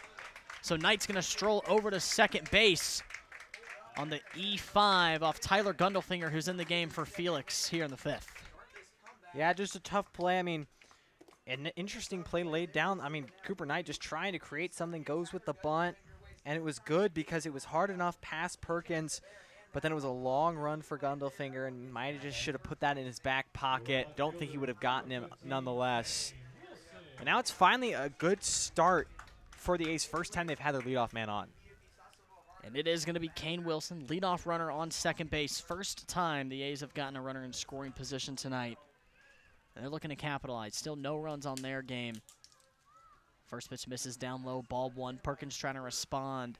He responded back last inning in the fourth after giving up the hit to Micah Nicholson. There goes Knight over to third. The throw down from Griffith is not in time. And a stolen base puts a runner 90 feet away for the A's with no outs to start their home half of the fifth. And we've talked about it. Really, the only kryptonite on this Mustangs team this season that's been constant has been just their ability to throw up base runners. And right there, I mean, Perkins just, again, he hasn't had a guy on second base, so he just didn't really hold him on. And it was an easy jump for Wilson, and especially a guy like Perkins coming out of the stretch the whole time. You know, he gets into a rhythm. You know, you don't see the wind-up to stretch. It's just full-time stretch. So guys in the dugout, they're able to time him up. Right there, Wilson swinging and missing on the off-speed. So now ball and 2 strikes. Perkins trying to get that big first out with Knight on third. Wilson trying to come through for the first time tonight for the A's. 1-2 pitch off speed, just misses the zone on 1-2. So now 2 balls and 2 strikes on Wilson. A beautiful off-speed pitch. Perkins trying to go right back. 2-2 to Wilson. Swing and a miss, and strikeout number 4 for Cade Perkins, and it's Kane Wilson going back down. Knight still on third, 1 out on the board for the A's. It's a great job there from Perkins. He battles down and then just to get another great pitch sequence. All his pitches are on point. He has his A-plus stuff tonight, and I mean, right now the A's, they even can't get anything going when they think they have something going. Joey Caruso swings and misses on that slider on the outside half of the plate for strike 1. Caruso 0 for 1 on his line, grounded out to second base back in the third to start out the third inning. Cooper Knight on third base still for the A's. Swing and a miss once again from Caruso, so back-to-back whiffs for Perkins, and now a quick 0-2 count on tonight's 7-hole hitter in Caruso. Doesn't even seem like there's a runner on third. I mean, Perkins is not phased, just continuing to hop back on the mower and mow these A's hitters down. Oh, so that's going to get past Griffith, and coming in to score the first run of the night for the A's is Cooper Knight. So a wild pitch plates home the first run for the A's. And still 1 ball, 2 strikes here on Caruso. Yeah, just overthrew a little bit. I mean, spikes it. Tough job there from Griffith. He did his best to try to get his body in front of it, but he wasn't able to. And so just a bit of an overthrow. And I definitely, Perkins, he knows that's not a good 0-2 pitch. Caruso wasn't going to chase, and then it drives in a run. But, you know, now the bases are empty, and it's back to basically the same spot the A's have been at all game. Mustangs still lead it by 8 runs. 1-2 a high chopper over to Little, and that's going to be an easy play at first for the second out. Good response pitch for Perkins to get that second out after the run. That's going to bring up Clayton Porcho up to bat with 2 outs for the A's. Still trying to keep the line moving, trying to get at least something started. They're still lacking that jolt that I feel like the Mustangs have been able to find almost every single time they've came to bat. And Perkins trying to go another nice 5 innings of work. 2 outs on the board. First pitch to Porcho finds the zone for strike 1. Porcho tonight 0 for 1, grounded out to Coy back in the third inning. A 1-pitch slider misses on the outside part of the plate. 1 ball and a strike to Porcho. Porcho out of the Bayou in Louisiana. Far away from home out here in Clarinda, Iowa. 1-1 pitch, and he's going to line it over past Bodenhausen in second base into right field. Freeman was almost trying to make the play at first, but Porcho hit number 2 on the night for the A's. And a 2-out base hit, trying to get the A's that jolt they need. Just a great job by Porcho. I mean, he finds the hole. Tough play for Little, tough judgment call. Does he try to go after it? He elects not to. Would have been a long run for Bodenhausen. Now the A's, they have a 2-out hit, but for Perkins, I mean, really can't do much about that. It's just weak contact that found the hole. Lenteo first pitch and missing on the foul ball for strike 1. Lenteo also grounded out to Chris Coy back in the third. That was to end the third inning of work. on first. Clayton Porcho. And the A's looking to climb back on an 8-run deficit to these Stangs. A one-pitch slider misses on the inside half for ball one, so a ball and a strike on Linteo in tonight's shortstop. Made a crucial error that started the last inning jolt for the Mustangs. 1-1 pitch to Linteo upstairs for ball two. Linteo, one of those guys who finds himself in some of these spots. You were mentioning his last time out at Phil Welch, 3 for 4 that was on July 5th. He had himself a nice night in St. Joe. He's swinging and fouling it off on the right field side. So now 2 balls and 2 strikes on Linteo. And if you're Perkins, 9-hole hitter Linteo, just find strike 3 or find out number 3. Don't allow the lineup to turn over and potentially let the A's get something brewing. You know, snap it off right here, cut it off, get your team back with the bats in their hands. 2-2 pitch to Linteo is going to be called strike 3 on the outside corner. Linteo doesn't like it, but that'll end the 5th inning. Cade Perkins, another strikeout, number 5 on his line, and the A's leave one on, but they do manage to scrape across their first run of the ballgame. But your Mustangs still lead it 9-1 in Game 1 of the MINK League Championship Series. We're headed to the 6th inning here on YouTube.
Here in the 6th inning, we've made it to the 6th here in Game 1 of the MINK League Championship Series. It's Chris Coy to lead it off, and he's definitely looking to up his night so far. 0 for 3 with 2 strikeouts and a pop-up to left field. Trying to just get a good barrel to start his MINK League Championship Series. Yeah, I mean, just one of the guys that unfortunately hasn't been a part of this hit-run parade.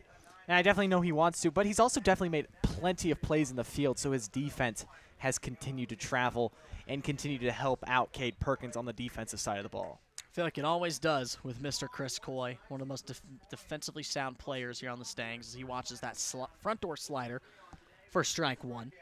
Hedges back on the mound for the A's. On one pitch, he's going to put a chopper over to third base. The diving play not going to be made by Caruso, and that is going to get into left field for the first hit from Mr. Chris Coy, and sometimes all you got to do is just speak it into existence. Definitely a great swing. Can hit. That was just a good play. I mean, under the glove of Caruso, it clipped off him, but he was just, that hesitation reaction, unfortunately, cost him. Coy hit number 31 on his season. It'll bring up Jaden Little, 3 for 3 so far tonight, looking to continue to pummel that baseball. First pitch outside for ball 1. That slider just missed on the outside. Little, all 3 hits are singles. RBI single back in the first, then the third and the 5th. Singled and then came around to score as well in the 5th inning.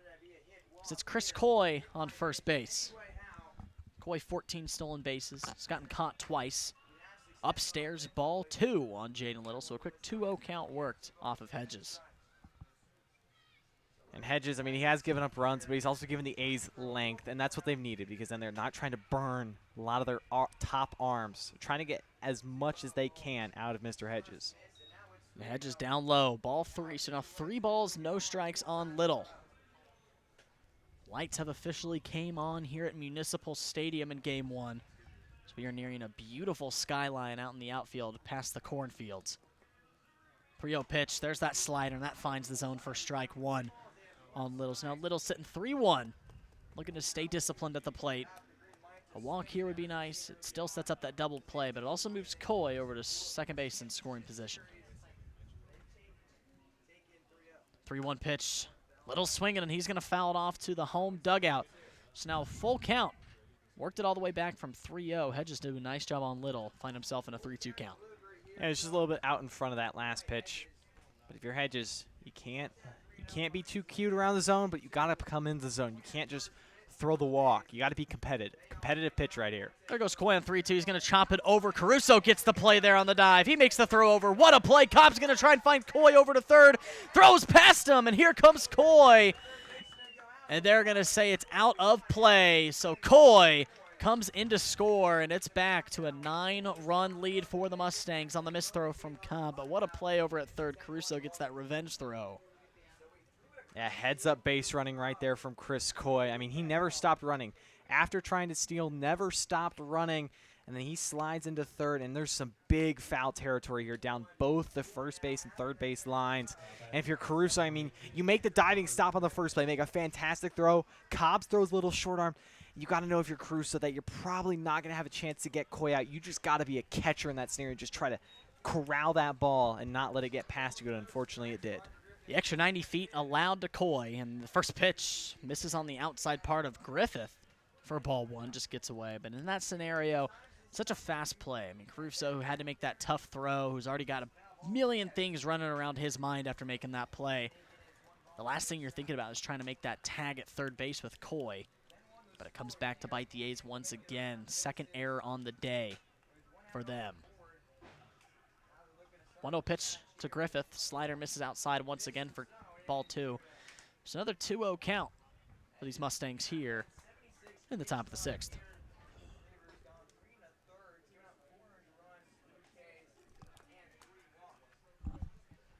Hedges trying to work himself back out after a rough couple of innings. It's ball 3 in the dirt, so now another 3-0 count. He worked it back to a 3-2 count on Jaden Little, and he's looking to do the same thing here on Parker Griffith.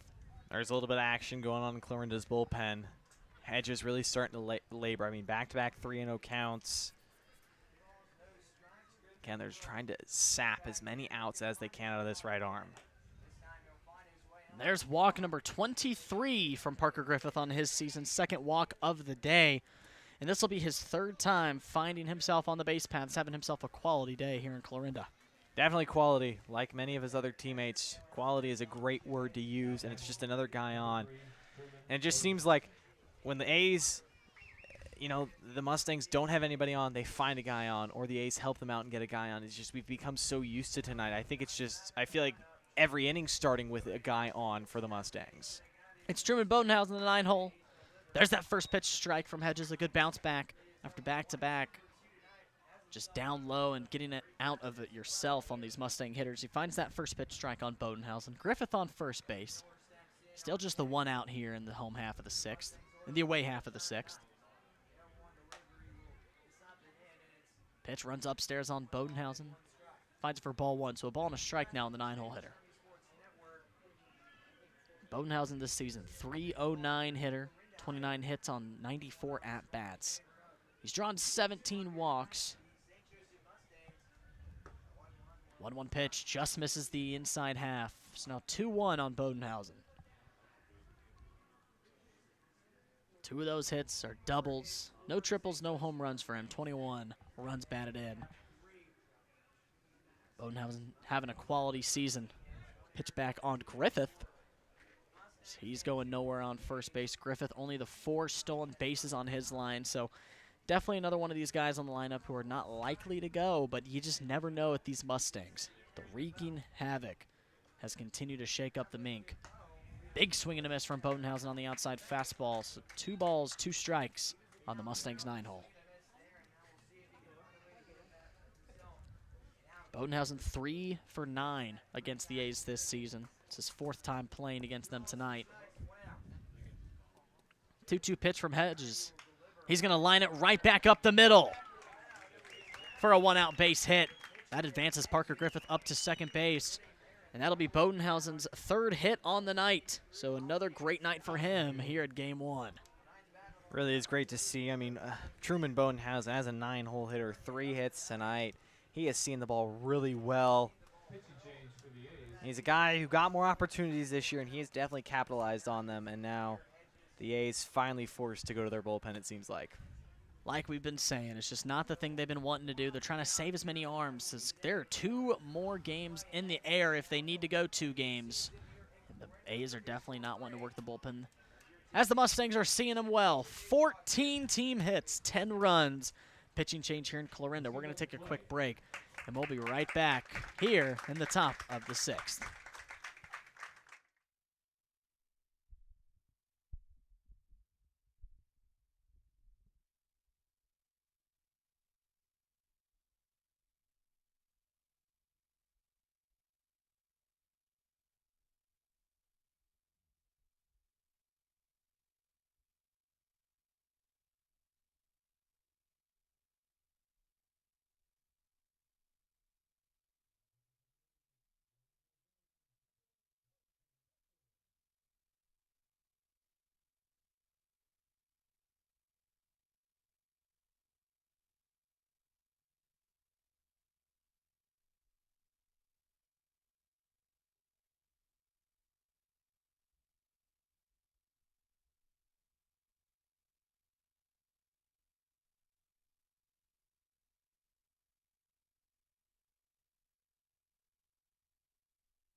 Next man up for the A's out of the bullpen, it'll be Karsten Beckel. This will be his 2nd appearance on the day. Only the 1-inning pitch so far this season. It's not many appearances here for the A's, but he is Clarinda's own. Here in Iowa, they play their high school ball in the summer. He just finished up playing his high school ball for the Clarinda Cardinals here in this same stadium. But he's back here in Game 1 of the MINK League Championship Series, trying to quiet down the Mustangs. It'll be Logan Miller. And right out of the pen, jams him on the inside half, a pop up straight to the second baseman and Nicholson, and a big out of the pen from Beckel. That's what you like to see out of Beckel. First pitch, 1 pitch, 1 out. Like the aggressiveness of Miller, he just got jammed. Hands were a little slow and just got jammed. If that ball is a barrel, that ball's in the gap. But a great job by Beckel. He got hit around in his only appearance and kind of, welcome to facing college hitters. Big step up from high school to college and really getting a sense of what a good college hitter is compared to just a good high school hitter. So it'll be Darius Freeman. RBI chance with Griffith on second base, and he's first pitch swinging. It'll be fouled down the first base line. Last time that Beckel was out pitching for the A's was July 13th against Nevada. Went 1 inning, 4 hits, 4 runs, and 1 walk. So definitely coming out of high school, just that difference between a high school batter and that college batter, like you mentioned, Truman. It definitely is just levels and levels upon each other. Freeman's down early 0-1 to Beckel. And he hits a line drive down the right field, and that's going to go straight towards the bullpen area for the Mustangs. But Freeman got all over it just a little bit ahead. Pitch probably Beckel doesn't want to throw again, but Freeman just way out in front of it. Now down 0-2. Can Beckel find strike 3 against the Mustangs' best hitter? But Freeman, he's the best hitter for a reason. He's going to make the adjustment. He's ready to hit something hard and be able to change his approach. 0-2, he watches one outside for ball 1. And Freeman is that man. 4 home runs this season, leads the team. Has really came up big. Really came up big in spots. Team's best hitter, 376. So far today, 3 hits, my apologies. The 2 RBI double back in the 5th. 1-2, he fouls it off, keeps himself alive at the dish. Here were 2 outs. And Freeman, just watching him through the pregame, in the dugout, I mean, he's one of the most just nonchalant and calm players on this team. Nothing seems to faze him.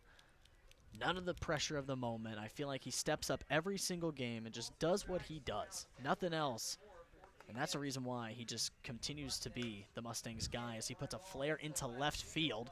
Slicing over to Wilson, and he's going to make the play for the 3rd out here in the top of the 6th. So they leave 2 on the board for the Mustangs, but the Mustangs are able to scratch home 1 in the inning. It was Chris Coy coming home to score. And the A's are headed back to the bats here in the bottom of the 6th, here in Game 1 of the MINK League Championship.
Back to the top of the order go the A's here in the home half of the 6th inning. It'll be Lath Holiday leading it off, currently batting .353, a home run, just the 2 RBIs. But so far today, 0 for 2. Strikeout looking in the 1st, a line out to Freeman in right field, and he's looking to come through after the A's were able to scratch home a run back last inning in the 5th via Cooper Knight coming home to score on the wild pitch. But Perkins still working really nice here on the A's. So you find strike 1 on Holiday. Yeah, it's the best thing that Cade Perkins has done tonight. So many first pitch strikes, over 60%. And again, when you have strike 1 as a pitcher, it's in your wheelhouse now. You can pitch to your strengths. You don't have to try to get back into the counts. You can really be yourself, and I feel like that's where Cade Perkins has been at his best tonight, getting first pitch strike 1. Misses outside on the slider for ball 1. So a 1-1 on Holiday is a big swing and a miss on the fastball outside. So now a ball and 2 strikes on the leadoff man in Holiday. 1 ball, 2 strikes, leadoff man here in the 6th. Down low at the feet on Holiday.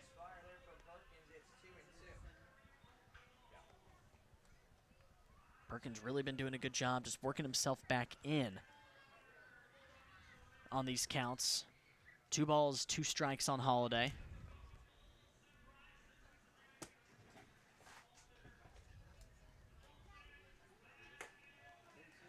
Outside it misses. Now full count to the leadoff man in Holiday, and the A's just looking to scratch something across the surface, trying to get at that leadoff man on the base paths. 3-2 pitch just misses the corner, and the leadoff man via the walk is Holiday. First time on the base paths for him.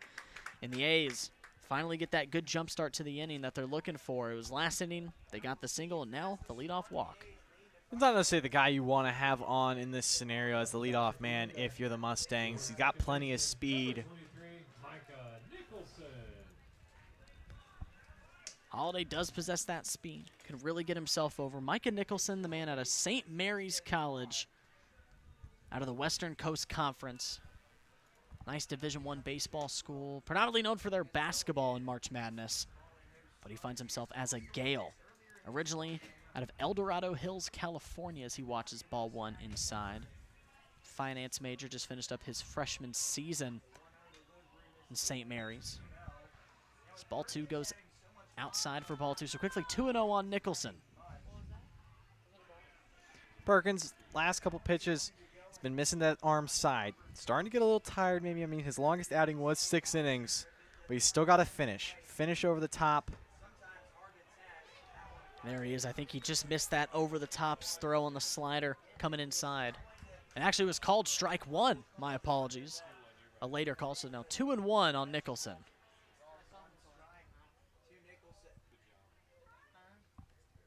2-1 pitch. That one misses down low near the feet. So now 3 balls and a strike. Nicholson, 24 games played with the Gales. 10 of those were starts, 333 average. 10 hits on 30 at-bats. 8 RBIs in his freshman season at St. Mary's. 3-1 pitch, misses, and a back-to-back walks to the A's. He's going to get a mound visit from Parker Griffith to settle down some of those late-inning nerves, but back-to-back base runners for the A's. I mean, it's a good visit from Griffith because, again, Perkins' pitch count now starting to get up there. He's starting to get tired. What does he have left in him? If he can get through 6, that would be great. He'd hope his team can score 1 more. Hopefully the run rule could come into effect. But now you got to be careful. I mean, it is Drake Cobb. He has gotten him the first 2 times around. But in this situation, this is where Cobb thrives. Men on base and men in scoring position. You can't be too careful and risk even walking Cobb. You got to find the strike, and I think that's what Coach Mack's just talking to him, just trying to get some confidence, just to tell him that, you know, stay within himself. He's trying to overthrow. He knows he's starting to tire. He knows he's starting to labor. Now he's starting to overcorrect or over-adjust, and sometimes that can be a bad thing. Right now out of the mound visit, Perkins trying to get that first out on the board. Another runner in scoring position is Laith Holiday for the A's, and it's Drake Cobb, the man who just wants to get hot here in this championship series. Currently 0 for 2, but a big RBI spot for him. First pitch to Cobb. Just misses the zone for ball 1. Looks like movement in the Mustangs bullpen. It looked like it was Caden Carter out there warming up for the Mustangs.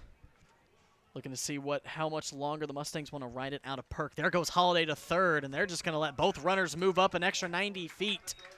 So a double steal from Holiday and Nicholson. Now Cobb, a multi-RBI spot with runners on third and second. Just needs some communication on the Mustangs defense. We're going to have a chance to get Holiday, but Nicholson had to react to Holiday because it was Holiday who went on the original steal. Nicholson tried to go up. They definitely had a chance to back pick him at second. Cobb is behind on the fastball. Now 2-1. Ball and 2 strikes now to Cobb. My apologies. 2 balls and a strike. Our apologies. A little bit of technical difficulties on our end, but that's all right. Now 2-1 on Cobb. No outs. That's inside. That hops off of Griffith. No one's at the plate for Holiday, and he's going to score easily on another wild pitch. So both runs here in the late half for the A's have come via the wild pitch. Micah Nicholson did not move up to third, so he remains on second base. Yeah, just a great reaction from Holiday. He read that all the way. And for Griffith and Perkins, they were just a little slow. I mean, there was going to be no chance to get Holiday, but if you're Perkins, I'm really wondering how many batters does he get let go, because he does not look like himself, and he's really missing a lot. I think this might be his final batter, maybe no matter the outcome. Got plenty of arms in the bullpen. You were able to kind of save some guys, but there were still plenty of guys for the Mustangs to use. How many bullets does Cade Perkins have left? The 3-1 pitch finds the strike zone on the bottom half. Cobb was already ready to throw the bat, but a good payoff pitch from Perkins, a full count to the Mink League's best hitter in Cobb. The good thing about the Mustangs, and the thing I think they have held over every other team, is that bullpen, like you said, the depth is huge, and the arms that they are able to possess here in a 3-game series is wonderful. Full count. Cobb's going to slap it into center field. That's going to get down. Turning the corner is Nicholson. He's headed in to score easily. So an RBI single from Cobb. He gets his first hit of the night. And now the third run of the ballgame for the A's. Mustangs still lead at 10-3 here in the 6th. Now just like that, 2 runs have come across, still nobody out in the inning. No movement yet out of the dugout, but again, how much do you let Cade Perkins keep going? Because now you're starting to really face the meat of this Clarinda order. It was back-to-back walks, and then the single from Cobb drove in Nicholson. First pitch misses the zone for ball 1. Still no outs here to start the home half of the 6th inning. Mustangs still possess a 7-run lead on the A's. There goes Cobb to second base, ball in the dirt, so no throw down. So another stolen base, 3rd on the inning for the A's, and another runner in scoring position with no outs. And again, the Mustangs are not even given any attempt to throw out. I mean, that could be free outs right there, but you're just content to let him steal. I don't know if I agree with these calls necessarily. But again, Perkins just continues to miss the zone. Don't know how many he has left. Swinging and fouling it straight back is Tavon Homelar. 0 for 2 tonight, a strikeout in the 2nd. Grounded out. It was Felix at 3rd, now it's Gundelfinger.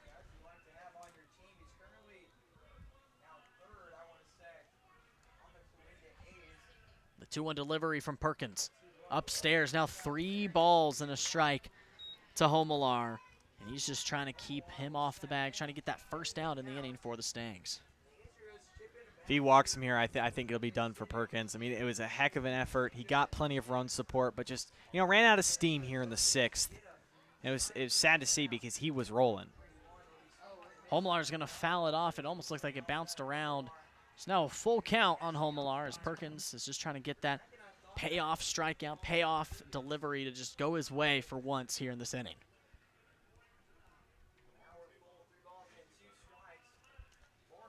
Full count here on Homelar, no outs in the inning. Cobb on second base. How can Perkins respond? The 3-2 pitch. There's that slider. There's strike 3 called on the corner. And a big strikeout for Perkins, as that's strikeout number 6th on his night.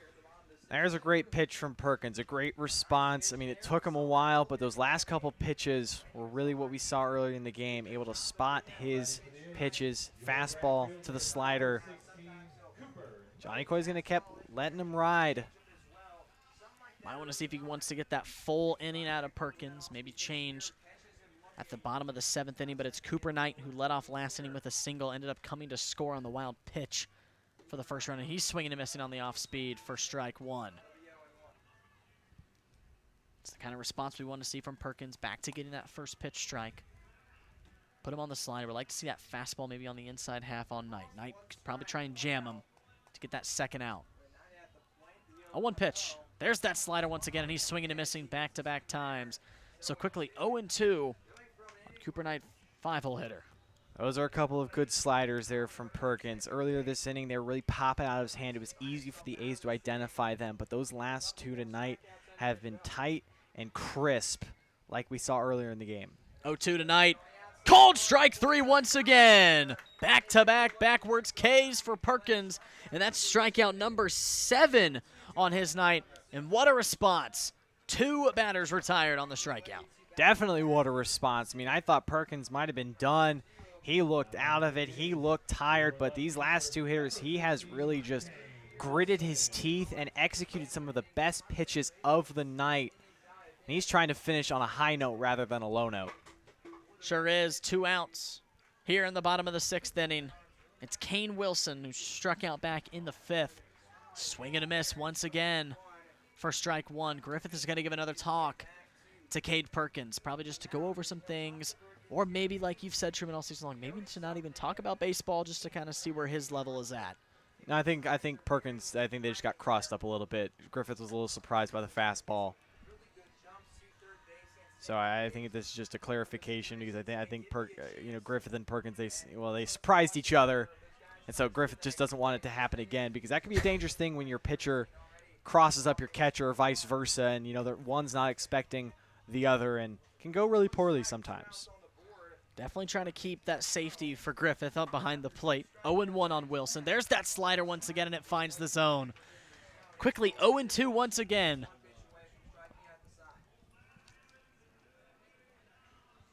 Perkins looking for back-to-back-to-back strikeouts. Time called by the blue. give some Perkins, just some extra time. On 0-2 on Wilson, trying to get him struck out for the second time tonight on his line. The 0-2 pitch. That's going to be chopped over to the second base side. Bodenhausen gets a jump, and it's not going to get in. It's lined in the center field. The throw in on Cobb. Not in time. It's cut off by Little. So another RBI single for the A's here in the 6th. This one comes off Kane Wilson, and it's Cobb coming home to score the 4th run of the night for the A's. Just unlucky right there. A good pitch. It jammed Wilson, but was just able to get it over the head of Bodenhausen. So a tough break right there from Perkins on what I thought was a decent 0-2 pitch. There's ball 1. And it's going to be to Joey Caruso. Fun fact about Joey Caruso, his dad pitched to Brent Rooker in the Home Run Derby a couple weeks ago at the All-Star Game in Atlanta. This ball 2 runs up inside on Caruso.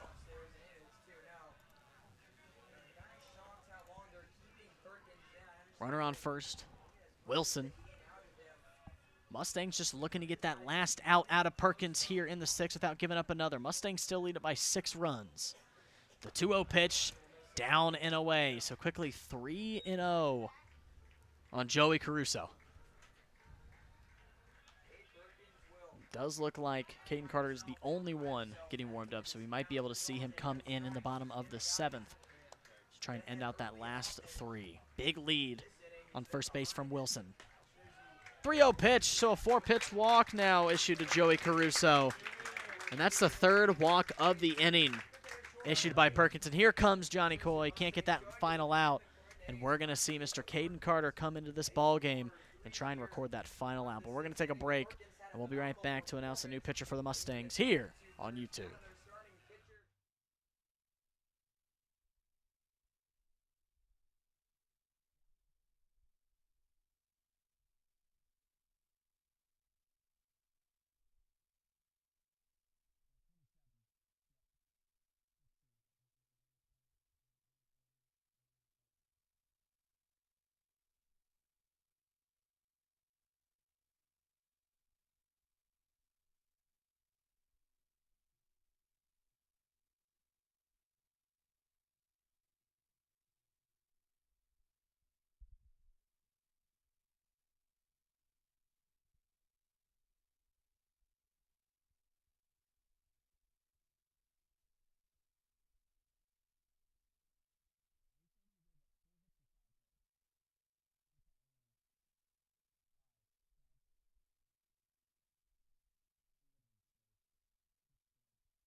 A nice outing at the end of the day for Cade Perkins. 5 2/3 innings pitched, 5 hits on 4 earned runs, 7 strikeouts to 3 walks. But it's Caden Carter coming out of the bullpen trying to shut down the A's late half-game surge.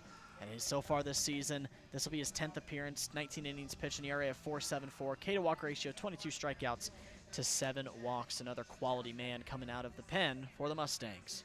Again, just a guy that, much like we saw on Tuesday with Gage Busby and Max Pitts, struggle with walks a little bit, but he's been good. He's been a solid lefty. Now he's just going to be tasked with getting the final out here in the 6th. I mean, last time he did pitch was against these Clarinda A's. He gave up 2 runs, only 1 earned in an inning and 2/3 on July 17th, but really it was his 2 previous outings before that, 3 innings between Chillicothe and Clarinda again. Last 2 times he's pitched, it's been against Clarinda, so familiarity again, but for Clarinda early against Caden Perkins, didn't really work out. Now for Caden Carter, just looking to see if that rust hasn't accumulated since it has been 7 days since he has pitched.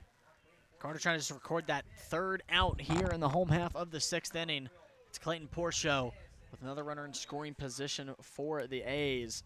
And Kane Wilson It was Joey Caruso, the 4-pitch walk, that took Perkins out of the game. But 2 outs on the board. Big lead from Wilson at second base. 1-0 pitch. Strike 1 at the knees, so a ball and a strike to Clayton Porcio. Porcio does have a hit tonight, singled back in the 5th inning, but he's 1 for 2 tonight. Grounded out to Coy at short, back in the 3rd. Wilson still dancing around. There he goes to 3rd. 1-1, the swing and a miss. The throw down over to second base is going to be in time, and that's going to cut down Caruso at second base. There's that sniper throw from Griffith, and that'll end the inning with 2 left on the base paths for the A's. But they are able to climb back with their 3rd run here in the 6th inning, and it's been 4 unanswered for them. Mustangs still lead at 10-4. We're headed to the 7th inning here in Game 1 of the MINK League Championship Series.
We'll get a look at how both of these teams made it here to the championship round. Mustangs came over the Nevada Griffons, who beat the Chillicothe Mudcats in their wild card win, an upset win, some would say, and held the Mustangs to 13 innings before losing that. But the A's beat the Jeff City Renegades, who ended up beating the Carroll Merchants in their respective wild card round. But both these teams managing to go back-to-back years in the MINK League Championship Series. Mustangs able to take last year's matchup. The A's looking to get their first since 2013. The A's with 6 total MINK League titles, but the Mustangs looking for MINK League title number 10. It'll be Carter Belton coming in today for Braden Lukehart in center field. Guy who's been coming in clutch as of late. Karsten Beckel back out on the mound for the A's in the 7th. Looking to just chip away, throw another 0 out on these Mustangs as ball 1 upstairs to Carter Belton. Yeah, you know this move, you're up by 6, so you're not trying to totally give up, but you definitely want to save some of these guys later and don't have a freak injury happen. You know, you accidentally pull a hammy run into first base. And this Mustangs bench, as probably deep, if not more deep, than their bullpen. They have a lot of guys at the disposal for Johnny Coy, and it's a good move right here, just relieving one of your better players, giving way for another solid player. Ball 2 outside on the slider. 2-1. It is Belton coming in his last time out.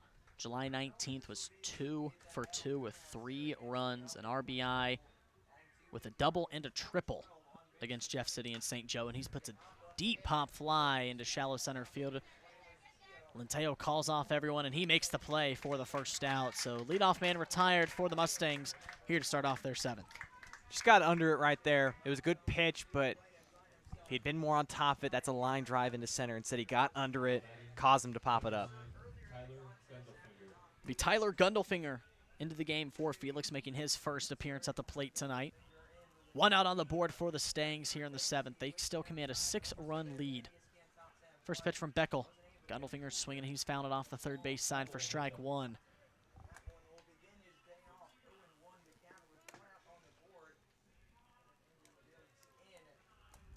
No balls and a strike.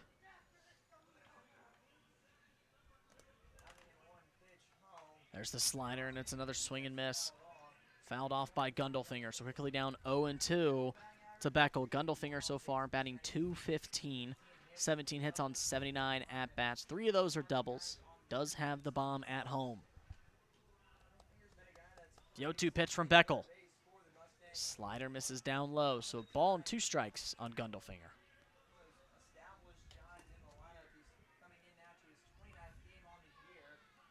Gundelfinger, Arkansas Tech commit after finishing up his time at Hillsborough Community College.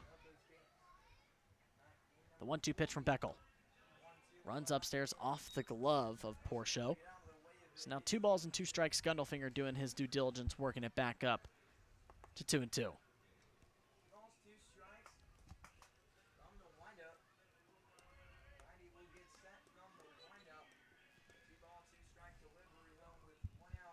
Two pitch to Gundy. He's going to put just a short flare into left field. That is going to be caught in left field by Wilson. It was trailing that grass, but the glove does come underneath the ball, and Wilson with a diving play for the second out for the A's. Great job by Wilson. He got an amazing break on the ball. His first step was in. He read that off the bat. That ball was dying quickly. Had to lay out the full extension, but a great grab to rob Gundelfinger. Gundelfinger robbed of his first at-bat here, looking for that first base hit, but it brings up Jack Mosh and trying to just stay productive. So far, the 2 hits, my apologies. With 2 outs, he fouls it off on the first pitch for strike 1. Mosh reached on the E6 back in the 5th, came around to score. 3 RBI double to start this game back in the 1st. It's the first runs of the ball game, and then single back in the 3rd off the pitching change. A 1 pitch down in the dirt for ball 1. So 1-1 to the Minnesota Gopher and Jack Mosh.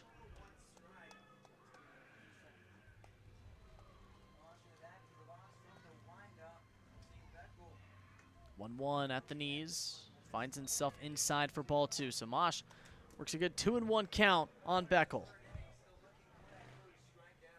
Mustangs looking to get a nice 2-out magic started here in the 7th.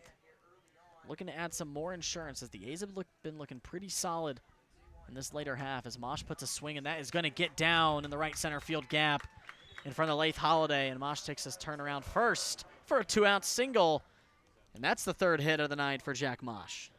Great swing there from Mosh.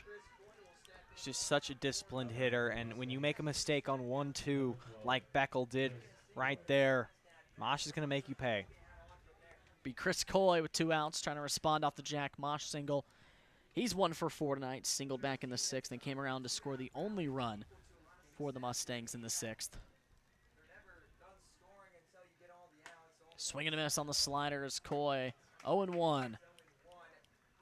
Coy was quiet to start the day. Got that single last inning, and it came around in his favor. Came around to score on the E3 on the missed throw by Cobb. A 1 pitch down in the dirt for ball 1. So 1-1 to the shortstop in Coy. St. Joe native, Benton High School, University of Nebraska Omaha commit. That's where he'll be playing his next baseball next spring. 1-1 pitch to Coy. Once again down in the dirt. So another time the Mustangs have worked it back after the first pitch strikes. Now 2 balls and a strike to Coy. Another hitter's count. Saw Beckel make a mistake on 2-1 to Jack Mosh. See if he lays one over the middle again for Coy. 2-1 pitch, outside and low. 3 balls and a strike to Coy, and a walk would put another runner in scoring position. This Coy in a nice spot to keep the line moving for the Stangs. Beckel's fallen off a lot. He's just missing down and away constantly to these righties. 3-1 pitch, and there it is, down and away. 5-pitch walk issued to Chris Coy, so back-to-back base runners on for the Mustangs here in the top of the 7th. You know, it might be one of the toughest things. You know, they say sometimes, you know, it's climbing Mount Everest or running a marathon, but I really feel like it's getting the 3rd out on the Mustangs. I mean, they make you work for it. You think you get 2 outs and you're out of the woods, but no, it's a single. Now it's a walk. Now you're starting to get a little sweat crawling up the back of your neck. It's another jam you have to get out of. It's Jaden Little, 3 for 4 on his line. His first pitch strike on the slider outside. He was finally quieted on his 5-3 ground out back last inning in the 6th after 3 straight hits via the single in his last 3 at-bats. 0-1 to start from Beckel. He's swinging on 0-1, and it puts a deep pop fly into foul territory. This one on the first base side. Cobb on the play, and he's going to make the catch along the fence for the 3rd out, and that'll end the Mustangs' half of the 7th. We're headed to the bottom of the 7th as your Mustangs aren't able to scratch one across the plate, but they still lead at 10-4. A's coming to bat here in Game 1 of the MINK League Championship Series.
Here in the home half of the 7th inning, it's the bottom of the 7th here. We just stretched here at Clarinda, Iowa at Municipal Stadium.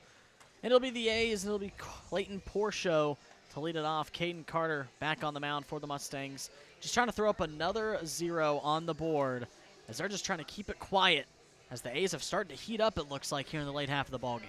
Well, it's been the walks. It's been the free passes that have contributed to that. It was 2 walks last inning to start the 6th for Clarinda. So if Carter can just come out here, throw strikes, just get outs, get the leadoff out. It's so important. The only 2 innings that the A's have scored in is the 2 innings they have gotten their leadoff man on. It shows you just how important the leadoff out is. I mean, even going back to Tuesday in Nevada, the only time Nevada scored was in the 9th when their leadoff man got on.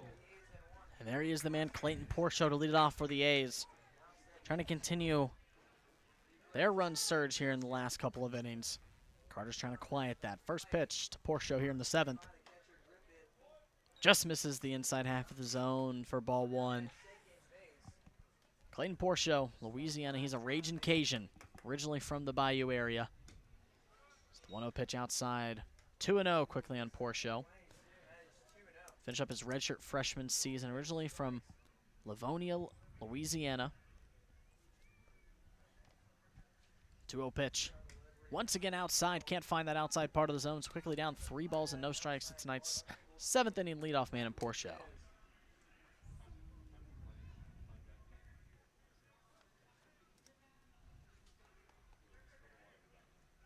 .3-0 pitch to Porcho. In the zone for strike 1. Porcho, 14 games played with the Raging Cajuns. 8 of those are starts. 6 hits on 20 at-bats, so an average of 300. 2 doubles in his Sunbelt season. 3-1, and he fouls it off. So nice job by Carter to work it back to a full count on Porcho.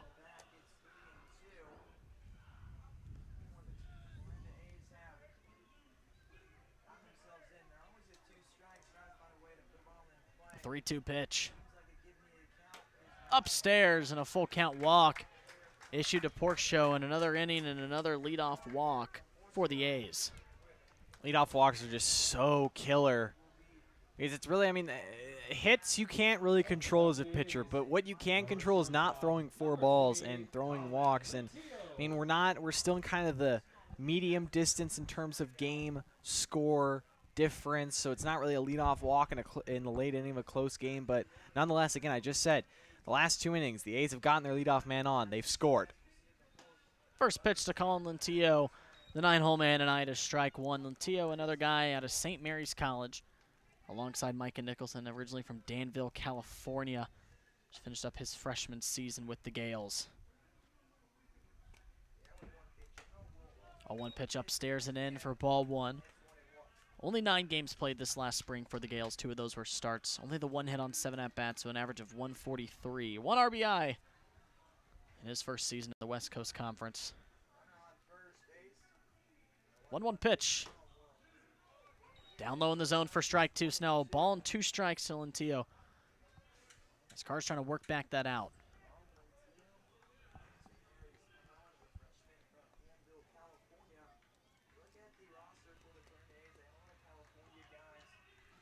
Ball and 2 strikes to Lentillo.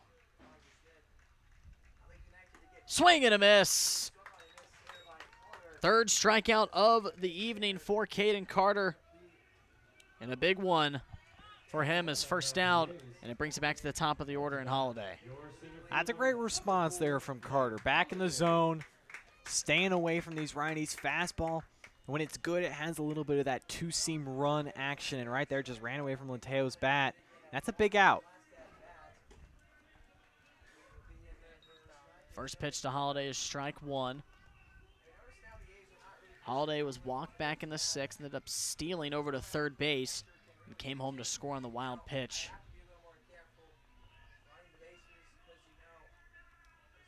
A 1 pitch upstairs, so now a ball and a strike on Lath Holiday. Clayton Porcio still on first base. Haven't tried to move over. Isn't the biggest speed threat on this A's roster.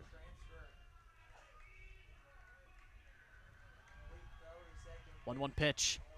Just misses the inside half of the zone, so now 2-1 on Holiday.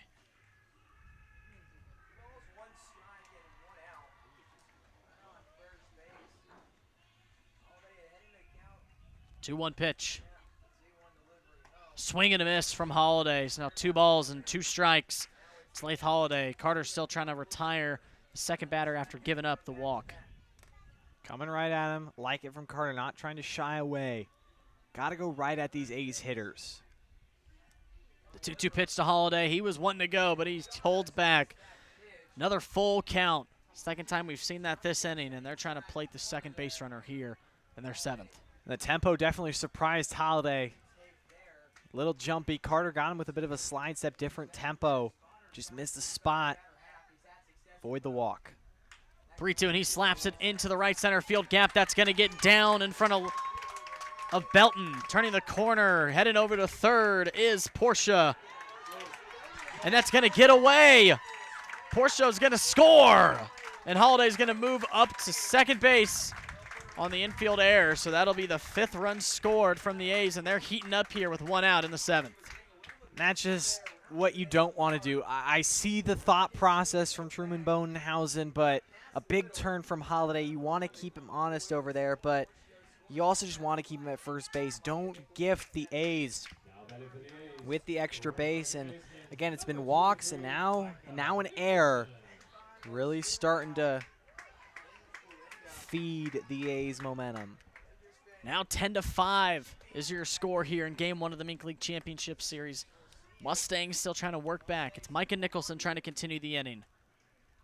First pitch upstairs for ball 1. Nicholson drew a walk back in the 6th, ended up stealing second with the double steal with Holiday. He came around to score one of the 3 runs. Already another run home for the A's. They've scored in the last 3 innings against the Stangs. Bunt shown from Nicholson. He pulls back on ball 2 outside.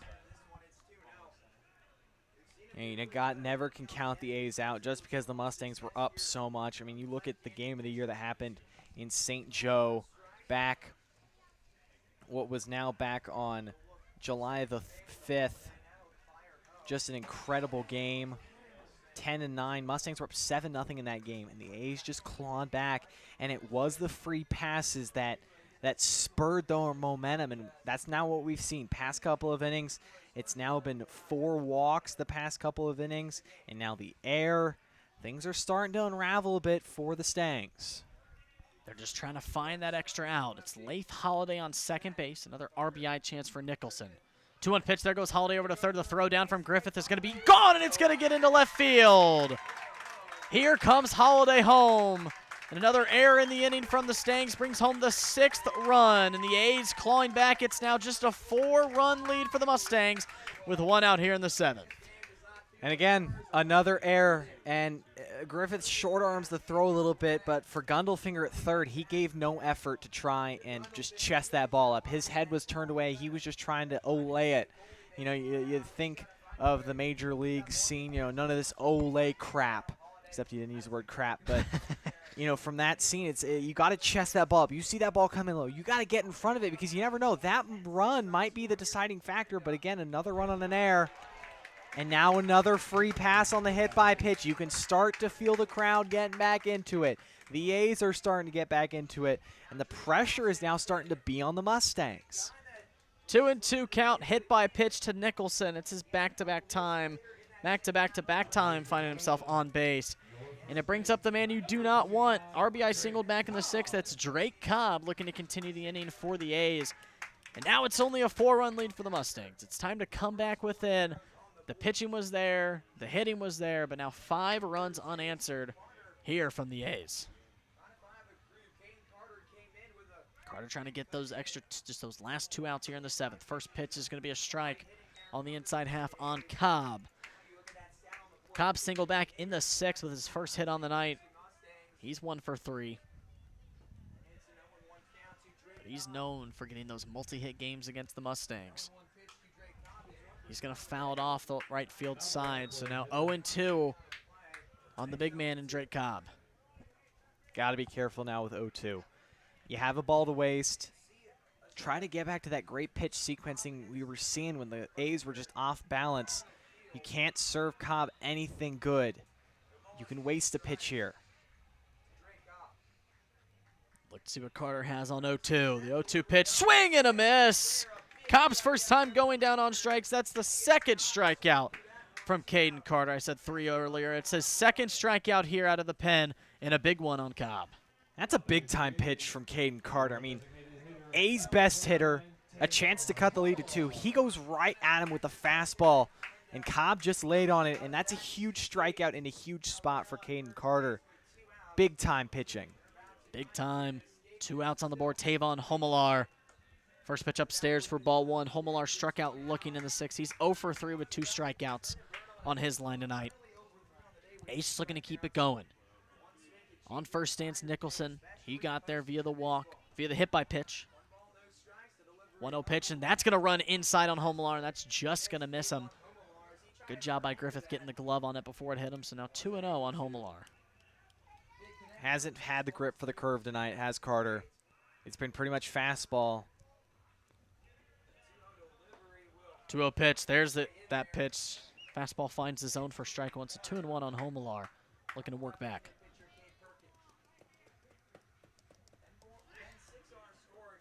2-1 pitch. Just misses the outside zones. Now 3 balls and 1 strike to Homelar. Carter just looking for that 3rd out. A's, I feel like, just are, like you said, just taking those easy passes, and they're capitalizing on them. But now another chance. 3 balls and 1 strike. The pitch from Carter. Fouled off from Homelar. So now full count. 3 balls, 2 strikes. Here with 2 outs. Well, it's like I said at the beginning of the game. When you asked me like kind of what the keys to the game, I think I said it was whatever team makes mistakes, the other team that's able to capitalize off those mistakes is going to win this game, and we're really seeing the A's capitalizing off Mustangs' mistakes. Called strike 3 on the inside half, and that'll end the 7th. And that'll leave 1 on for the A's, but the A's do scratch home 2 runs, 5 unanswered in their last 2 innings. Mustangs looking to respond. We're headed to the 8th inning here in Game 1 of the MINK League Championship Series. Mustangs still lead it 10-6 here on YouTube.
Here in the 8th inning of Game 1 of the MINK League Championship Series, the A's have cut the Mustangs' lead down to 4 runs. It's now 10-6, and it's Parker Griffith's turn to lead off here in the 8th. And just looking to get just another run on the board to try and stop this A's surge here in the late half. Well, it feels like you need one because, again, you've given them about 4 runs, whether that's been walks, now 3 errors in the past 3 innings. The A's have definitely got the Mustangs out of their game and gotten them uncomfortable. So now they need to just stay composed, get back, score some runs, start with a few base runners. Tonight they put up 10 runs. They've still left a lot of guys on base. So this lead could be even bigger than it already is. It really could. And it's Griffith's turn. Down 0-1 on the slider in the zone. 0-1 pitch, finds the zone once again. So back-to-back strikes. Back on the mound for the A's is Beckel. Griffith down 0-2 early in his leadoff at-bat. 0-2 pitch, and he's out in front swinging on the off-speed. 3 pitches, 3 strikes. Griffith's headed back to the dugout for the first out via the strikeout from Beckel. It almost seems like the roles have reversed. The A's are really starting to see Mustangs pitching and not chase, and now we're starting to see the Mustangs hitting. Be content, be passive, and play to the hand of Clarinda pitching. And it was just right there. Great pitch sequence from Beckel, and just got Griffith chasing.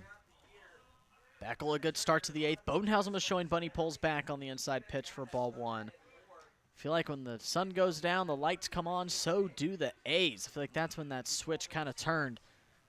Whenever those lights came on here at Municipal Stadium in Clarinda. Bodenhausen's ahead early on, 1-0 on Beckel. 1-0 pitch outside for ball 2. So 2-0 on Bodenhausen. Looking to get another base runner on for the Stangs. Bodenhausen tonight, 3 hits for him. He's 3 for 3 with a walk. He's going to put a flare into right field. Coming on is about 3 people. Cobb's giving chase.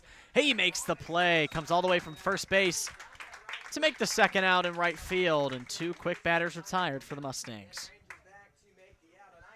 Another pitch, jammed Bodenhausen. Seen that now since Beckel's come in. He's looked good. He's looked sharp. Just kept these Mustang hitters off balance. So it'll be Logan Miller back to the top of the order for the Mustangs. And this is a guy that you want on base. He's got the speed to get that extra 90 feet. And I feel like right now you just need those couple, like you said, Truman, you need those insurance runs as we head into the 8th inning. 2 quick outs for Beckel. First pitch in the middle, strike 1 to Miller. Miller only 1 hit so far back in the 5th. It was an RBI single. Has 2 RBIs. RBI sacrifice fly. Back in the 2nd. It's the 0-1 pitch down and low for ball 1. So 1-1 to Miller. Minnesota man Cato attendee.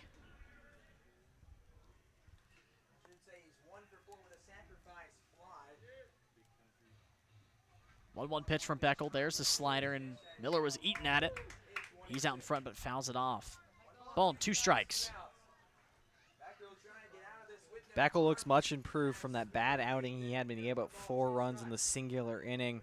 He is shutting down the top offense in the Mink right now, and he's looking good. 1-2, and Miller gets jammed on the inside half. Fielding it is Nicholson.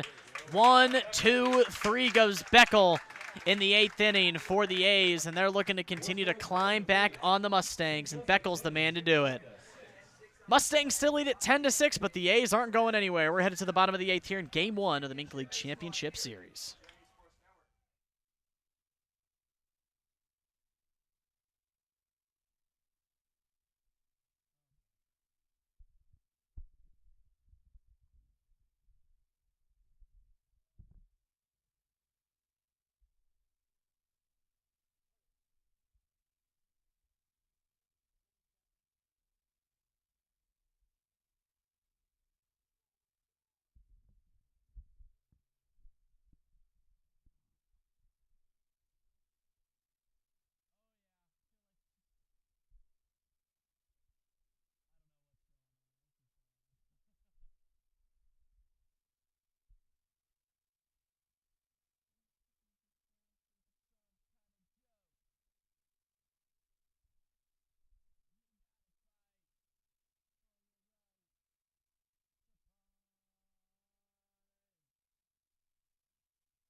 Third man out of the pen tonight for the Mustangs is number 10, Lane Chapman. 10th appearance for him, 1 save and 1-0 win-loss record, 15 innings pitched, under 1 ERA at 0.60, and a K-to-walk ratio of 13-8. If there's a man to keep those runs off the board, I think it's Chapman. Not the biggest strikeout pitcher, but definitely knows how to get that ball for his defense. I feel like that's exactly what the Mustangs are looking for here in the home half of the 8th inning. Well, they're just looking for outs, and even though it's not really a safe situation, you're going to go to a guy who's a high-leverage arm, you know, and Chapman, one of the best arms for the Mustangs, giving up only 1 run all season, and it's really time to just buckle down if you're the Stangs and just you know, finally put the hammer down. You've kind of been passive. You've been complacent. Now it's time to just finish the job. Finish the job, head home with a win, 1 win away from MINK League Championship number 10. A big inning to put a 0 on for Chapman. As after this, it'll be the 9th inning that the Mustangs are going to have to pitch to the A's. As the first pitch is going to run up inside on Knight, and another leadoff hitter for the A's has reached first, this time via the hit by pitch, and just not the start that Chapman was looking for out of the pen. Well, definitely not. I mean, he went 1-2-3 against Nevada his last time out, and the fastball just ran too much inside. Griffith was set up outside, just missed his spot. And again, just another free pass. It's kind of like the Mustangs are really starting to tempt Clarinda. They're kind of like, you know, it's almost like you're with a dog or a cat. You're like holding the treat out for him. At some point, Clarinda's going to jump up there and bite your hand, and it's going to hurt. Kane Wilson trying to extend the inning for the A's in the better way. First pitch strike from Chapman to Wilson. Double play in play for the Mustangs. No outs. Leadoff batter reached by the hit by pitches, Cooper Knight.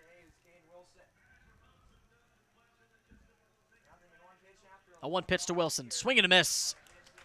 So quickly, no balls and 2 strikes to Kane Wilson so far tonight. 1 for 3 tonight with an RBI single in the 6th. Struck out in the 5th and popped out Darius Freeman back in the 2nd. Wilson behind, 0-2 to Chapman. Chapman looking to respond after the hit by pitch.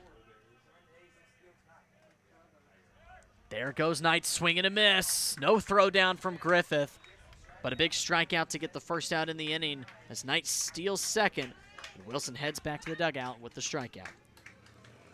Again, just late on the stolen base call. Real no communication going on. No one was really covering second base, and it's just another free pass at the. So there'll be Joey Caruso trying to capitalize off of that free pass. It's Knight standing at second base. Another RBI shot for the A's. Swing and a miss from Caruso. Lefty-lefty matchup. Got the fastball, just blew it right by him. Caruso drew the walk back in the 6th, was caught stealing over at second.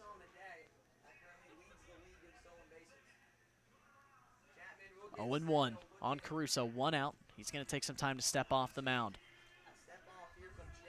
Caruso's getting those little practice swings on at the plate. Just trying to get inside Chapman's head.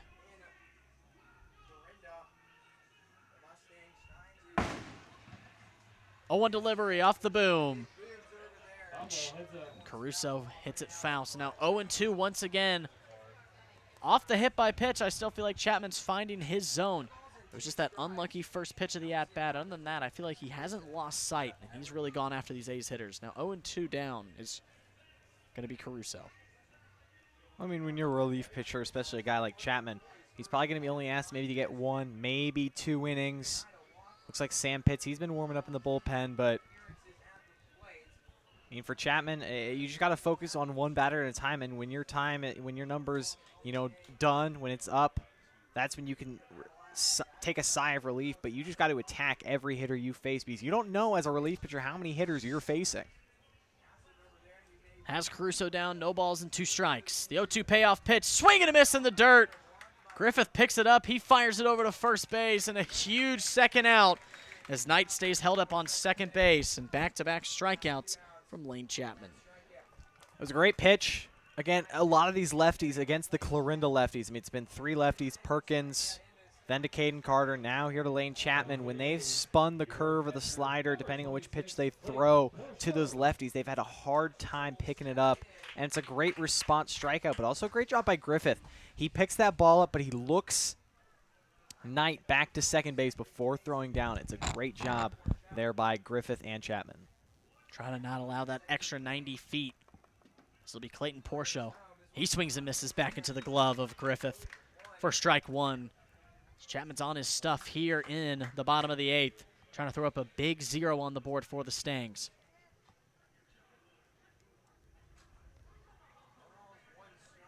The 0-1 pitch. Back in the zone for strike 2. Another 0-2 count to these A's that Chapman's found himself in. Portia drew the walk. Last inning in the 7th was one of the 2 runs that came across to score.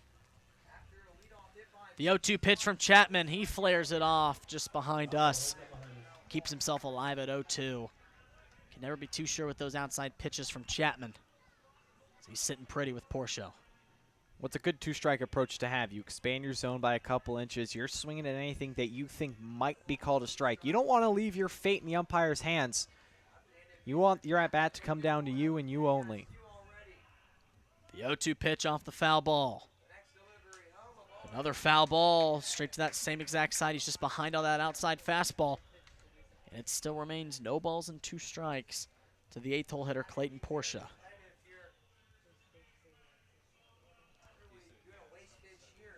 Portia does have a hit tonight. Singled back in the 5th. Grounded out to Coy back in the 3rd inning. The 0-2 pitch. Deep pop fly, and that one's trailing over into right field. Freeman calls everyone off. Big 3rd out in the inning comes from the pop fly. And minus the hit by pitch, Lane Chapman comes in and does his job, getting 3 big payoff outs. As we're headed to the 9th inning here in Game 1 of the MINK League Championship Series as your St. Joseph Mustangs lead it 10-6 here on YouTube.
Chapman does the job for the Mustangs, throwing up the much-needed 0 on the Clarinda A's, who just seemed like they couldn't be stopped the last 3 innings.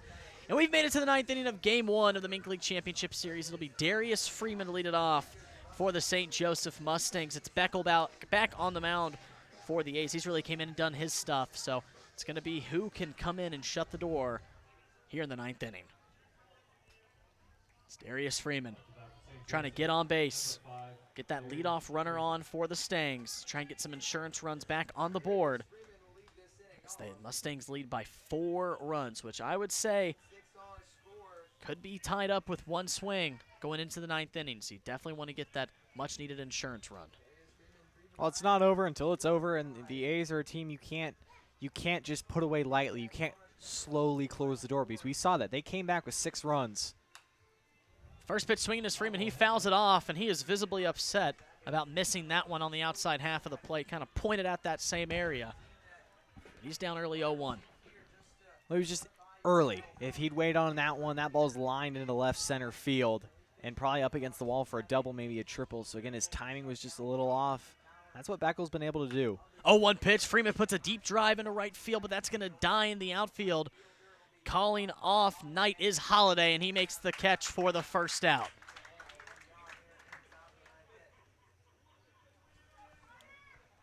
Loud first out off the bat of Freeman. Just dies once again in the outfield.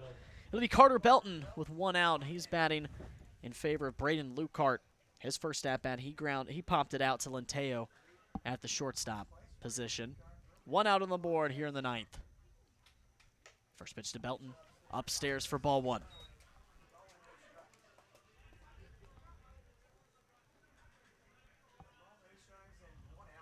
Righty-righty matchup.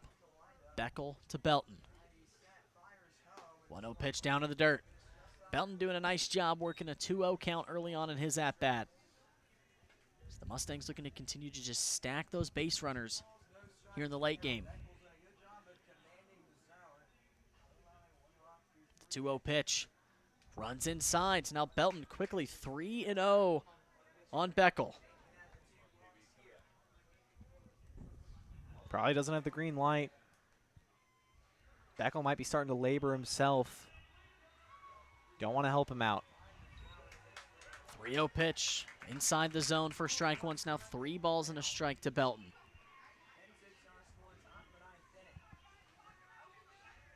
The 3-1 pitch, 1 out. Swing and a miss from Belton. It's now 3-0. Beckel's worked his way back to a full count on Carter Belton. Count is 3-2. Been impressed with Beckel. He's challenged a lot of these Mustangs hitters, and they just haven't risen to that same challenge. And he's just trying, again, throw up another 0, give his offense anything. Full count walk issued to Belton, so good job laying off that inside pitch. So 1 out base runner on the bags for Belton as he draws walk number 6 on his season. Big base runner on. It's Tyler Gundelfinger coming up to the plate. Lined out to left field his last time up back in the 7th inning. So Gundy trying to come through for the Stangs. 1 out on the board here in the 9th. It's Belton on first. Beckel trying to work through this top half of the lineup of the Mustangs. First pitch to Gundelfinger outside. Catches the zone for strike 1.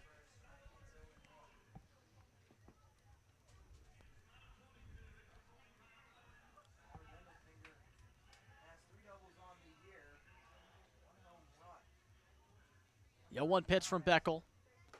Belton was looking like he was wanting to go. He stays put. So a ball and a strike on Gundelfinger. Mustangs really haven't tried to steal bases tonight, but they haven't needed to because they got hits early in the game. Again, you might just shake it up because, again, the Mustangs, they kind of have been stifled, not looking like themselves, trying to bring some momentum, bring a little bit of that chaos back. Beckel taking his time. Gundelfinger fouls it off the right field side. So now a ball and 2 strikes on Tyler Gundelfinger. Gundelfinger's season here in St. Joe, a lot of ebbs and flows. There's been some highs. There's also been some lows for him. He just really hasn't been able to find that medium ground, but he does come through in those moments when he needs them. Ball and 2 strikes to Gundelfinger outside on the slider. Works it even. Now 2 balls and 2 strikes.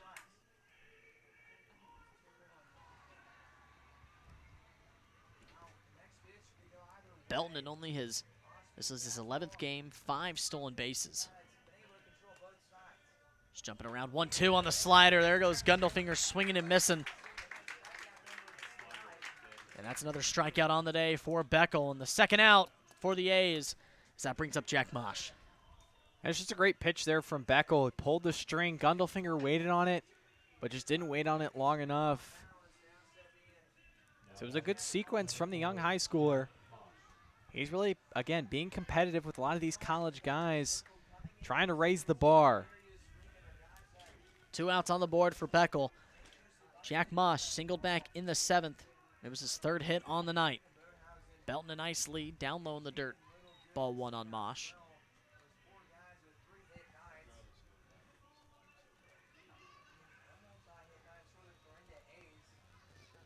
Mosh looking to come through once again. Belton still dancing around at first base. Beckel's done a nice job on his split step to try and keep Belton back.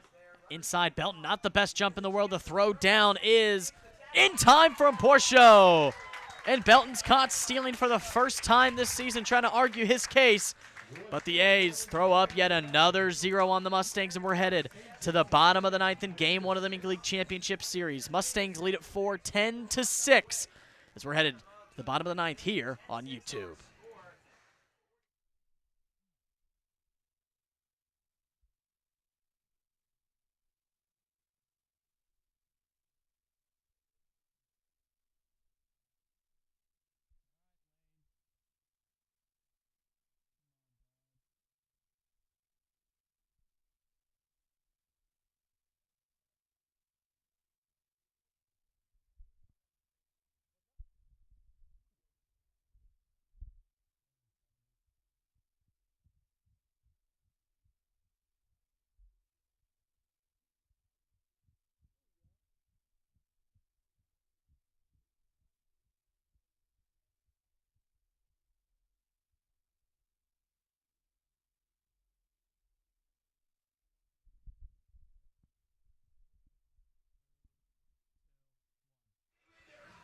Here in the bottom of the ninth, your St. Joseph Mustangs lead the Clarinda A's 10-6, but the A's have done their job, put up zeros on the board, and they've been climbing back here in the late half of the game.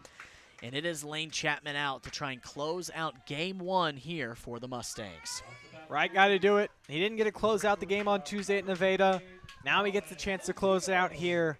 But it's big. It's the top of the lineup for Clarinda. If you're Clarinda, this is the spot you want to have. Your top of the lineup coming up, just trying to chip away. It starts with one. You can tie the game with one swing. That'll take a while. You just got to start with one run and just start chipping away. It's Colin Lenteo to lead it off. First pitch strike on the outer half of the zone. And Lenteo's a guy that's really not your typical 9-hole man. He has had those spots in games, like the last time out in St. Joe, 3 for 4. He can come up, and he has not so far yet tonight. 2 strikeouts. This is fouled straight back, so quickly down 0-2. Chapman trying to get that leadoff batter out here to start the ninth. Hasn't gotten the leadoff man out since the 4th. Was lucky last inning they didn't score. But it just goes to show, especially in the 9th inning of a close game like this, you get the leadoff out, that really takes some wind out of the sails.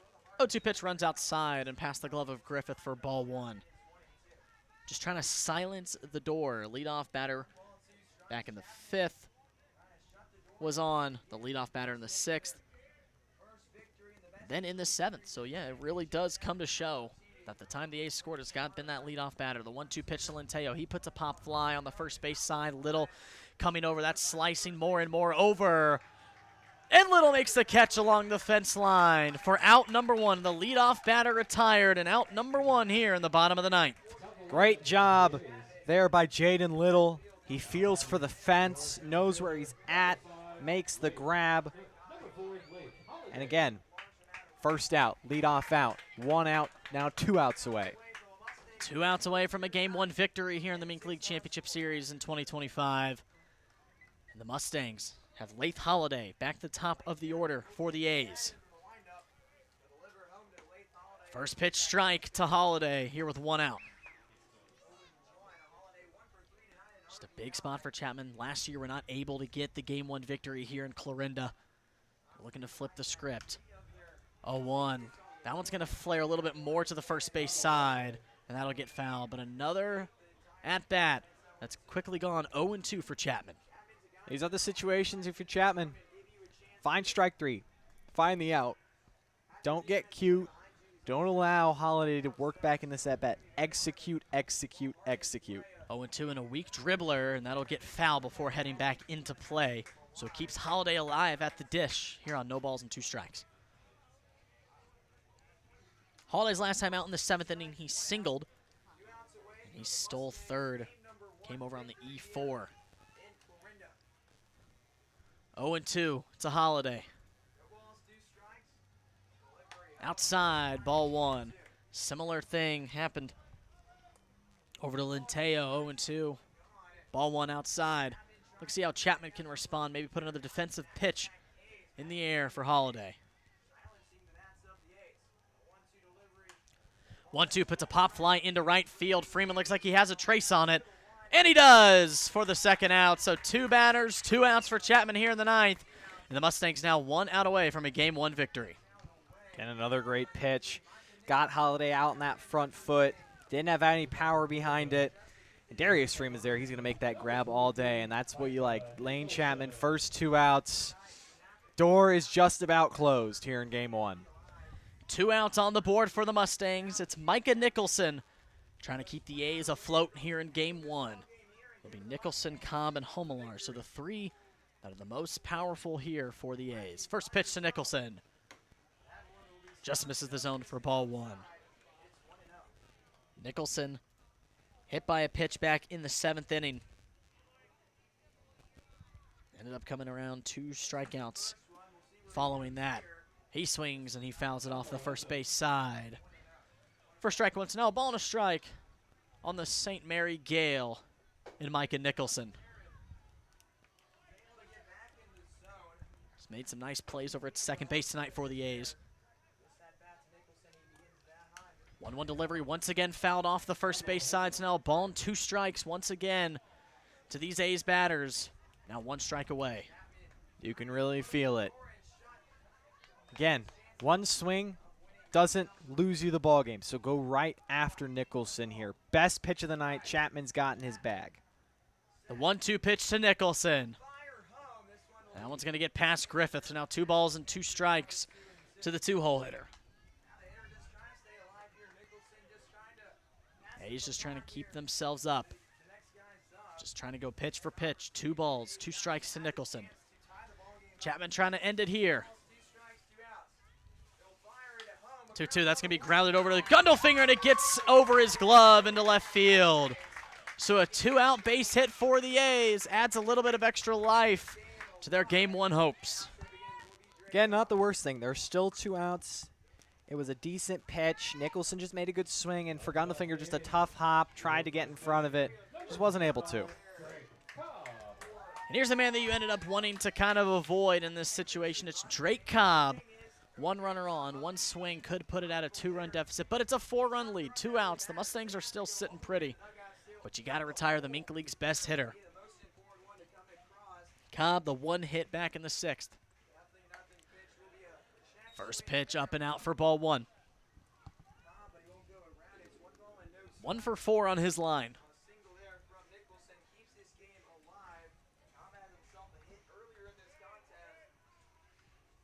The 1-0 delivery. Upstairs so quickly, 2-0 on Cobb. Again, same thing about Nicholson. Just go right after Cobb. If he hits a home run, he hits a home run. But it's when you start to be cute, the free passes. Even in a game like this, they can still burn you. 2-0 to Cobb. Swing and a miss for strike 1, so 2-1 on tonight's first baseman in Drake Cobb. Like that pitch, going after what you said, Truman, just going after the zone. It's that fastball that Cobb hasn't been able to catch against these Mustangs tonight. 2 balls and a strike. He fouls it off straight behind, so now 2-2. And once again, a strike away are the Mustangs.